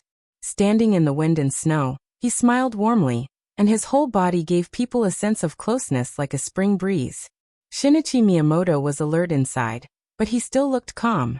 He bowed slightly and said in a calm tone, "Your Highness, please come in." The Crown Prince of East Island Renda, the only heir of the royal family of East Island, the future Mikado of East Island. Shinichi Miyamoto still kept a calm and indifferent expression, but he sighed slightly in his heart. When all the social classes in East Island were about to collapse, Shinichi Miyamoto expected that someone from the royal family would come to put pressure on him. But it was Crown Prince Rend who came, which was beyond his expectation. This fully showed how dissatisfied the royal family was with his current performance. No need. Crown Prince Rend was still smiling. In the wind and snow, his face seemed to be wearing a mask that was fading away. His smile faded, and his eyes became cold. "I don't have much time. Today my father asked me to come here and ask you, Your Highness, what do you think of the current situation in East Island?" Shinichi Miyamoto frowned. He didn't want to speak, but he had to. "Your Highness, the situation is chaotic now. I need some time." "Okay." Crown Prince Ren didn't wait for Shinichi Miyamoto to finish, and said with a smile, "Of course I have time. East Island could give you time, but who could give East Island time? You must know how many forces are gathering in Changdao. Your Highness Miyamoto, right?" Shinichi Miyamoto looked cold and didn't say a word, as if he didn't hear Crown Prince Ren's sarcasm. Fantasy World, Samsara Dark Knights, Knights Templars, the Wang family of Beihai, the Jiang family of South America, the Polar Ground Alliance, the Heroes Club. Crown Prince Ren's tone became sharper and sharper. Almost all the superpowers in the dark world have gathered in Changdao, and some unidentified experts are also taking action. These people are either freelance mercenaries or experts who can represent the will of a country to a certain extent. Your Highness Miyamoto, do you still need time in this situation? Is 1 year enough? 10 years? Is 1 lifetime enough? Shinichi Miyamoto looked at Crown Prince Ren coldly and said in a gloomy tone, "Your Highness, please watch your tone. This is not the attitude a crown prince should have to a superior of the invincible realm. I know what you know. There are 8 superpowers in Changdao and they have made their positions clear, but I don't think they will unite. In fact, Knights Templars is on our side, and we can fight for the position of the Jiang family of South America. In fact, Fantasy World has already fought with the Polar Ground Alliance in Changdao. In fact, a team of nearly 20 people from the Heroes Club died in the raid of the Dark Knights." Crown Prince Ren sneered and said, "So what? All the superpowers are enemies with each other, but their common enemy is East Island. Do you really think Knights Templars will help us? They are only after their own interests. I'm sure that once the situation is out of control, Knights Templars will deal with us first. No matter how hostile the superpowers are to each other, the most important thing for them now is the interests of East Island. Your Highness Miyamoto, I can tell you some facts. Right now a lot of people are contacting our 3 consortiums. As for Shitian Financial Group, Humph, this currency war gave them the best chance. Currently, more than 50% of Shitian Financial Group's assets have been transferred overseas, in the name of being acquired, of course. Another small and medium-sized consortium also started contacting the superpowers. In the past half a month, nearly 800,000 people in East Island lost their jobs, and 9 countries announced that they would sanction our economy and trade. It's only been half a month. 1 month, half a year later, to what extent will the situation develop? At that time, whose East Island will it be?" Shinichi Miyamoto's face finally changed. He knew some of the information that Crown Prince Ren said, but he didn't know some. At least, he didn't have the information about the consortiums. This shouldn't have happened. Right now, many of our consortiums and families are still supporting us, but because of your incompetence, they are about to lose confidence in the divine wind force. Your Highness Miyamoto, let's take a guess. What will they do when they lose confidence in East Island? Shinichi Miyamoto's face looked worse and worse. But once Crown Prince Ren's assumption became true, he shuddered at the thought of the consequences. He didn't want to care about Crown Prince Ren's tone anymore. There was something wrong with the intelligence of the divine wind force. He didn't expect that in such a short time, the undercurrent of East Island had become so dangerous in the storm that swept the whole territory. You know, Your Highness Miyamoto, the royals have always respected you. But your silence during this time has deeply disappointed the royals. Many people in the royals think it was a wrong decision to let you and Liuhua Palace control the divine wind force. Crown Prince Ren said blandly. Shinichi Miyamoto snorted with a gloomy face. He suppressed his anger and said slowly, "Well, Your Highness Miyamoto, you didn't come here to express your disappointment to me, did you? What instructions does the Mikado have for you?" "My father didn't give me any instructions." Crown Prince Ren shook his head and said coldly, "He just asked me to tell you something. This situation must end as soon as possible. If the divine wind force isn't capable enough, the royals and the cabinet will consider compromise." Shinichi Miyamoto's face changed dramatically. He looked at Crown Prince Ren and raised his voice shouting, "Compromise? That's the only way," Crown Prince Ren said coldly. Shinichi Miyamoto was speechless. Of course, he knew what compromise meant. All the superpowers entered Changdao for the right to speak in the special warfare system of East Island, and the huge benefits from this dark power. If the royals compromised, it meant giving up everything in the special warfare system of East Island. From then on, the whole East Island would become a dark world without the special warfare system. A battlefield for all the dark worlds to fight against each other. In this way, it could indeed intensify the conflicts between the dark forces. But it was easier to invite them in than to send them away. Once the special warfare system of East Island disappeared, it would be almost impossible to rebuild it under the eyes of the dark forces. Even if it could be rebuilt, it would take countless years. And during this time, without the special warfare power, East Island wouldn't be able to fight unless a full-scale war broke out. And if they compromised, Shinichi Miyamoto himself would definitely become a bargaining chip.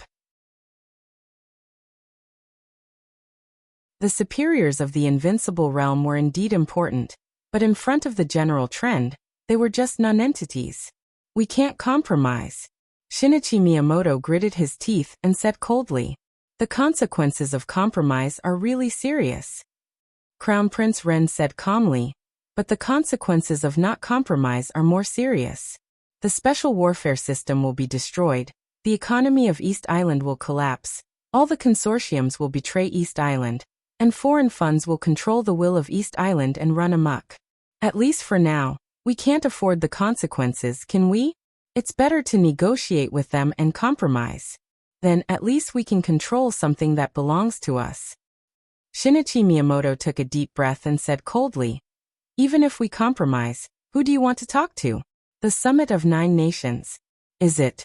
Crown Prince Ren glanced at Shinichi Miyamoto and said casually, "Of course we want to talk to Zhongzhou State."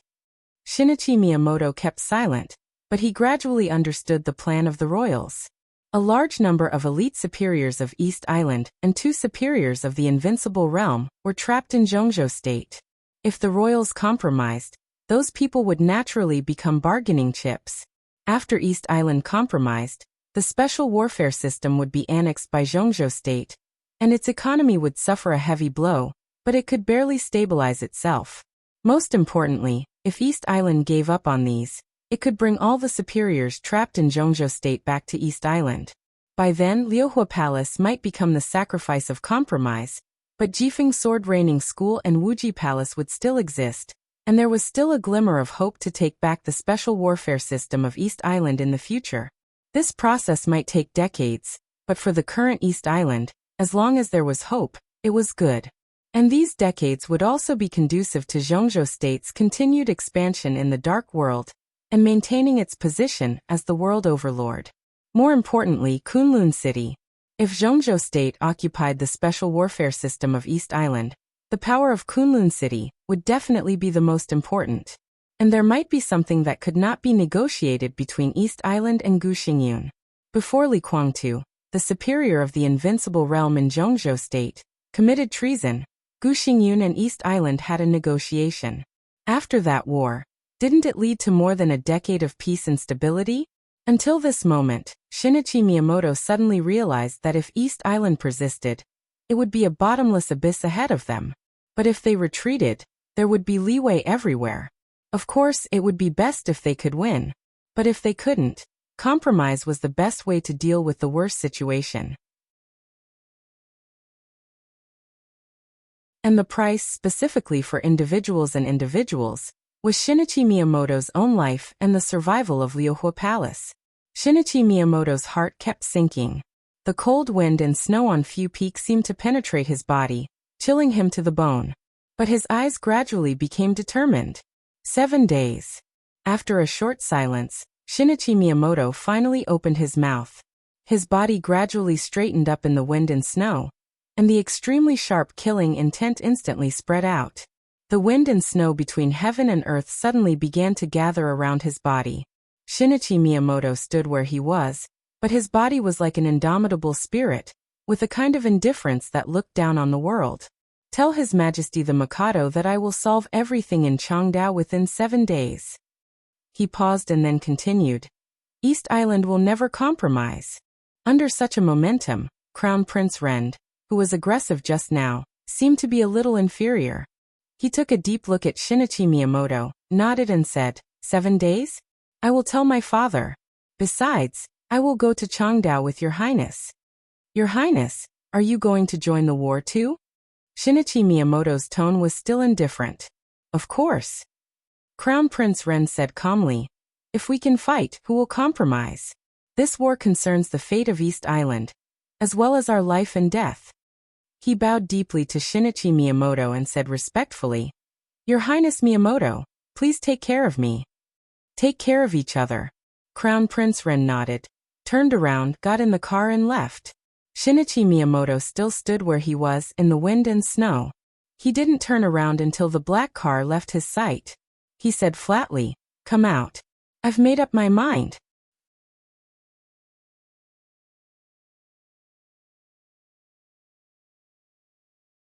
Chapter 194. The last cloud of snow flew up to the sky with the resolute voice. Dusk fell on Fuyong Peak. The flying snow stopped. A vague and illusory figure had appeared in front of Shinichi Miyamoto. Cooperate. He looked at Shinichi Miyamoto and asked with a chuckle. In front of the headquarters of the Divine Wind Force, all the snowflakes were strangely suspended in the air within a radius of 100 meters, motionless. The cold wind that pervaded the mountains seemed to have completely disappeared. Within a radius of 100 meters, it was like a silent and still world. Shinichi Miyamoto stood where he was, letting the opponent's domain cover him completely. His eyes grew cold and he said in a mocking tone, Of course I want to cooperate. But is this your sincerity? The domain that covered the wind and snow shrank a little, but it was more condensed.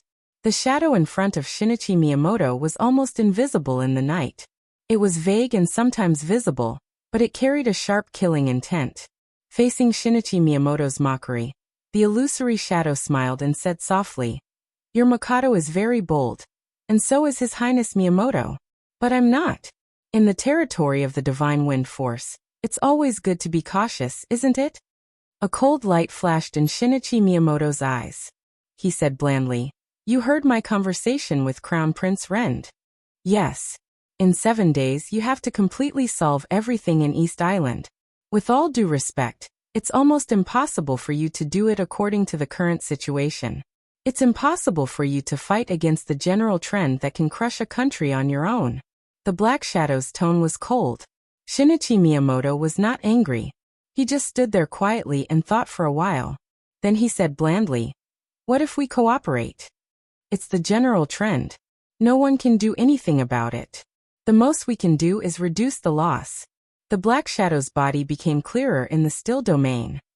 If we cooperate, no matter how bad the result is, The special warfare system of East Island won't be removed from the Dark World forever. Shinichi Miyamoto was silent, as still as a statue. His Highness Miyamoto, I'm here with full sincerity to cooperate with you. You've imprisoned me for many days. Facing the current situation, haven't you made up your mind? The cold and creepy voice of the Black Shadow continued. Shinichi Miyamoto just sneered. At the very least, Shinichi Miyamoto treated the word imprisoned as *T. Evil, who ranked third on the divine list in the Dark World, was the top killer in the Dark World. He might die, but how could he be imprisoned? Shinichi Miyamoto knew that he did not have the ability to imprison an invincible realm expert who ranked higher than him on the holy list. However, Evil had been in the headquarters of the Divine Wind Force recently. He was so quiet that he didn't look like the strongest killer in the Dark World. Shinichi Miyamoto was lost in thought. That day, Evil came to the Divine Wind Force and invited him to kill Li Tianlan. He kept saying that it was for the overall situation. At that time, Evil did not agree, but neither did he refuse. He just used consideration as an excuse to invite Evil to stay in the Divine Wind Force and discuss it. Originally, he did not take the invitation seriously, but he did not expect that Evil actually stayed for many days. Evil did not urge him to do anything.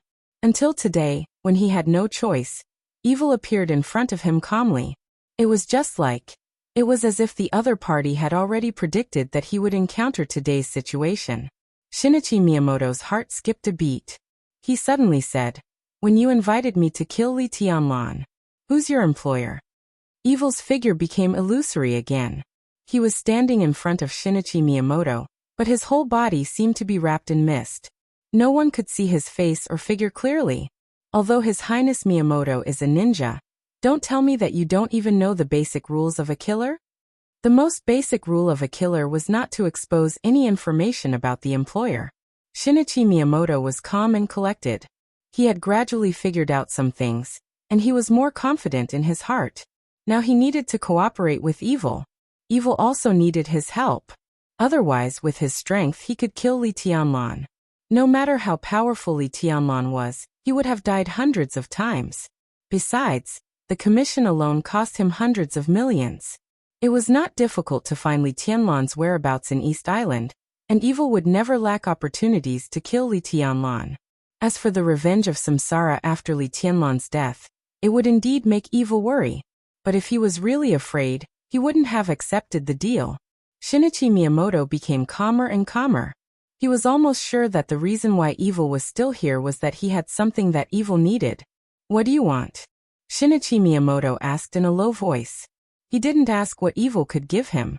Once they cooperated, at least Evil would be on their side. The combat capability of an invincible realm expert was a priceless treasure in a critical moment. Even if Divine Wind Force didn't have any help except Evil, East Island would have to pay a high price for Evil alone. "I want Yada no Kagami." Evil was silent for a while, and then he said in a calm and serious tone. Shinichi Miyamoto's face suddenly changed. Since Evil showed up, this was the first time he showed real anger and killing intent. "Do you know what you're talking about?" Shinichi Miyamoto said in a cold voice. Yada no Kagami, one of the legendary mirror jade swords of East Island, was the symbol of the power of the Mikado, and was also one of the 3 legendary divine weapons of East Island. Most people thought that the legend was just a legend, but only a few people knew that the mirror jade swords of East Island did exist, and they were indeed divine weapons. But this divine weapon didn't have any earth-shattering lethality.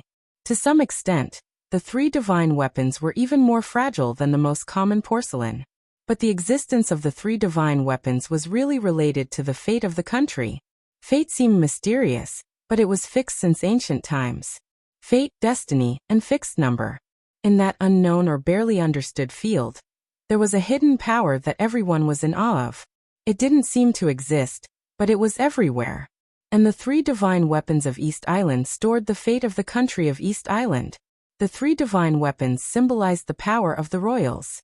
When the special warfare system of East Island was first established and before Wuji Palace was founded, The Mikado gave Yada no Kagami and Kusanagi to Lyohua Palace and Jifeng Sword Training School respectively, and Yasakani no Magatama was placed in the headquarters of Divine Wind Force, which represented the absolute control of the special warfare system of East Island by the royals.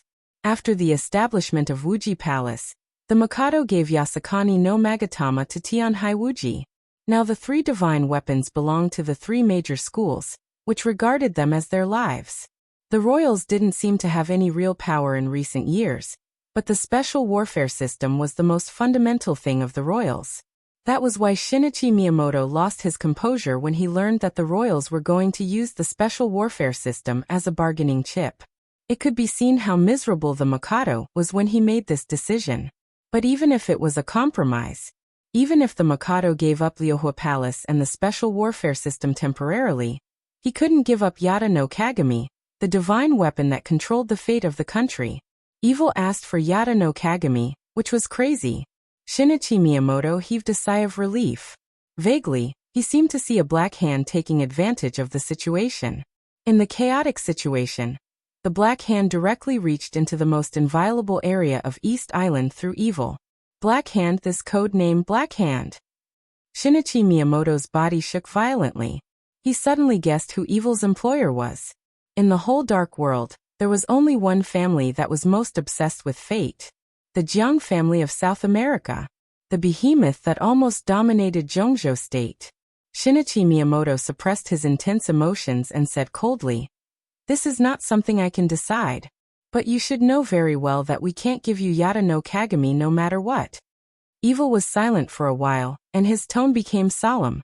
"Maybe you should listen to what we can give you." "No need."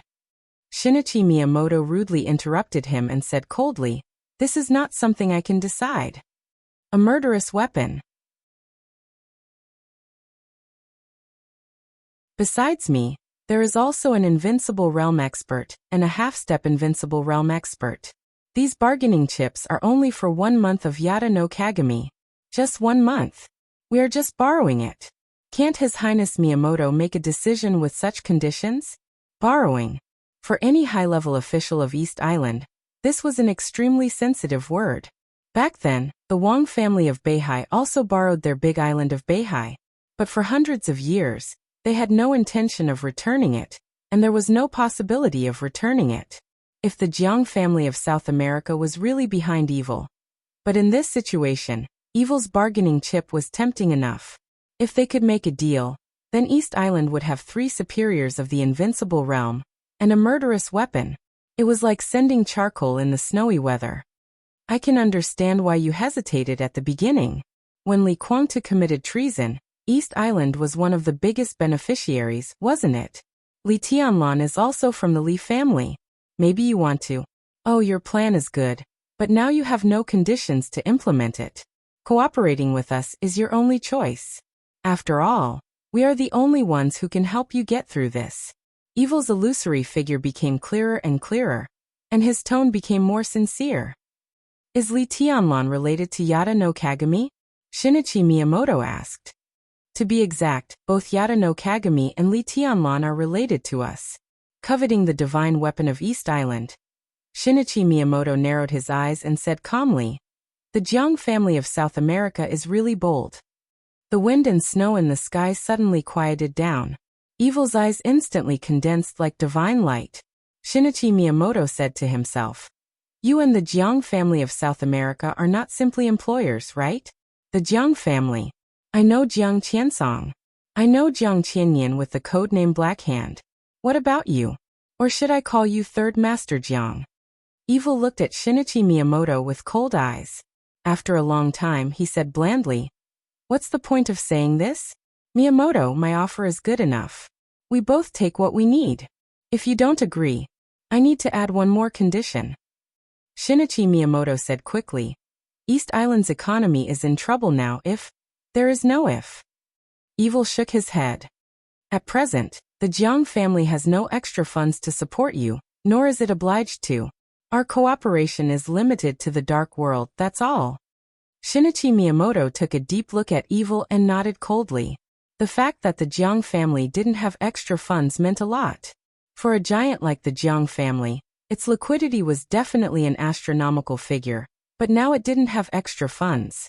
There was no doubt that the Jiang family's funds were also wreaking havoc on the economy of East Island. Somehow, Shinichi Miyamoto seemed to know where the two mysterious funds that almost destroyed the economy of East Island came from. At least one of them probably belonged to the Jiang family. An ally of the dark world, an economic enemy. The Yata no Kagami is very important. I have to report it to His Majesty the Mikado. Shinichi Miyamoto said blandly. Before that, I can't give you any answer. Then do it as soon as possible. You only have 7 days, and you can't afford to delay it. Evil chuckled and said. Shinichi Miyamoto seemed to have made up his mind. He said calmly. Then let's go now. You and I go down the mountain. I'll talk to His Majesty the Mikado.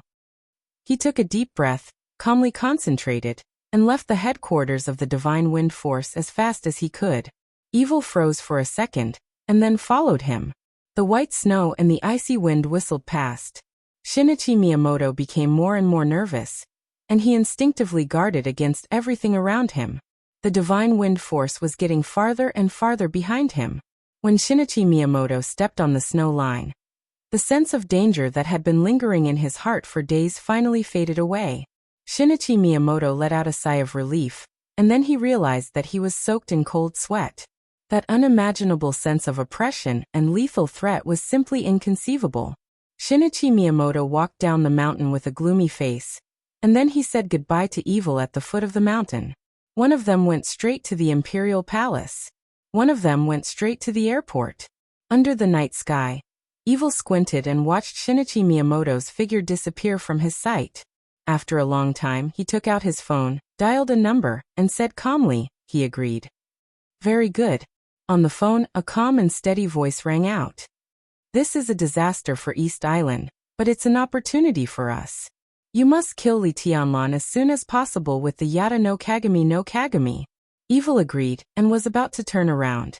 On Fu Peak, an earth-shattering bang suddenly spread in the dim night sky. The completely violent killing intent almost filled the whole Fu Peak. The original location of the Divine Wind Force's headquarters was suddenly as bright as day in the night sky. The crazy twisting airflow directly tore the snow-capped peak, and a large amount of flying snow rose up like a sky curtain. Vaguely, the whole headquarters of the Divine Wind Force was shaking. The violent killing intent rose to the extreme in an instant, and the twisting airflow was completely shattered. The sky curtain made of snow was torn by the killing intent, and the aura of death spread and disappeared. The flying snow fell to the ground, and the sudden killing intent disappeared in an instant, leaving no trace. In a trance, the explosion at that moment seemed to tear the heaven and earth. Evil suddenly froze on the spot. The corner of his mouth twitched. He held the phone and said with a bitter smile, "The Divine Wind Force was attacked, and the opponent is an expert, a real expert. If I'm not wrong, this style should be Tribulation's Divine Wind Force in this situation. Forget it, brother. We 3 invincible realm experts should be in place as soon as possible." "It's not 3. On the phone, the calm voice was silent for a second, and then said coldly, "It's 4. On the same day, almost at the same time.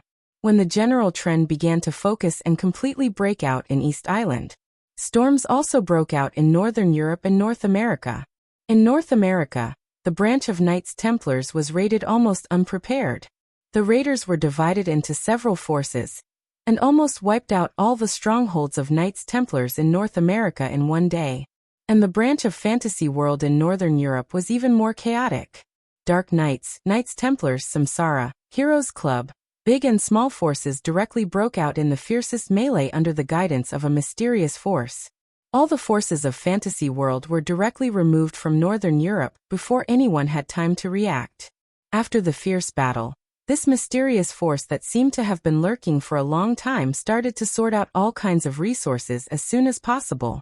The headquarters of Fantasy World in North America could do nothing about what happened in Northern Europe. The headquarters of Knights Templars in Northern Europe could do nothing about what happened in North America. At this time, a large number of elites of these two forces were deeply trapped in Zhongzhou State or Changdao. Although the forces left in the headquarters were not weak, the major branches were extremely empty. When the two invincible realm experts attacked at the same time, they were immediately defeated. But the local officials did not make any sound. They had a completely indifferent attitude. On this day, the name of the Snowdance Corps shone through the whole dark world. On this day, Situtsang Yue and Gu Qianchuan also officially appeared in Northern Europe and North America. The whole dark world was in turmoil. Almost all of the dark forces started to move. Some people still rushed to Changdao, but some people began to rush to Northern Europe and North America. The general trend was still gathering in East Island, but the storm had swept through the whole dark world. East Island, North America, Northern Europe. There were opportunities and interests everywhere in the 3 battlefields. There were more than 3 battlefields. As the Snowdance Corps surfaced, everyone knew that the 4th battlefield was about to appear. Huating Zhongzhou State. Everyone in the dark world was moving. They had to move. Under the general trend, even the superiors of the invincible realm were like nonentities. If they couldn't advance, they would die. Who could retreat unscathed? That you're tuning in to the Li Mei's Wuxia Whispers YouTube channel. We're so grateful for your support, and don't forget to subscribe to join us on this incredible journey through captivating stories.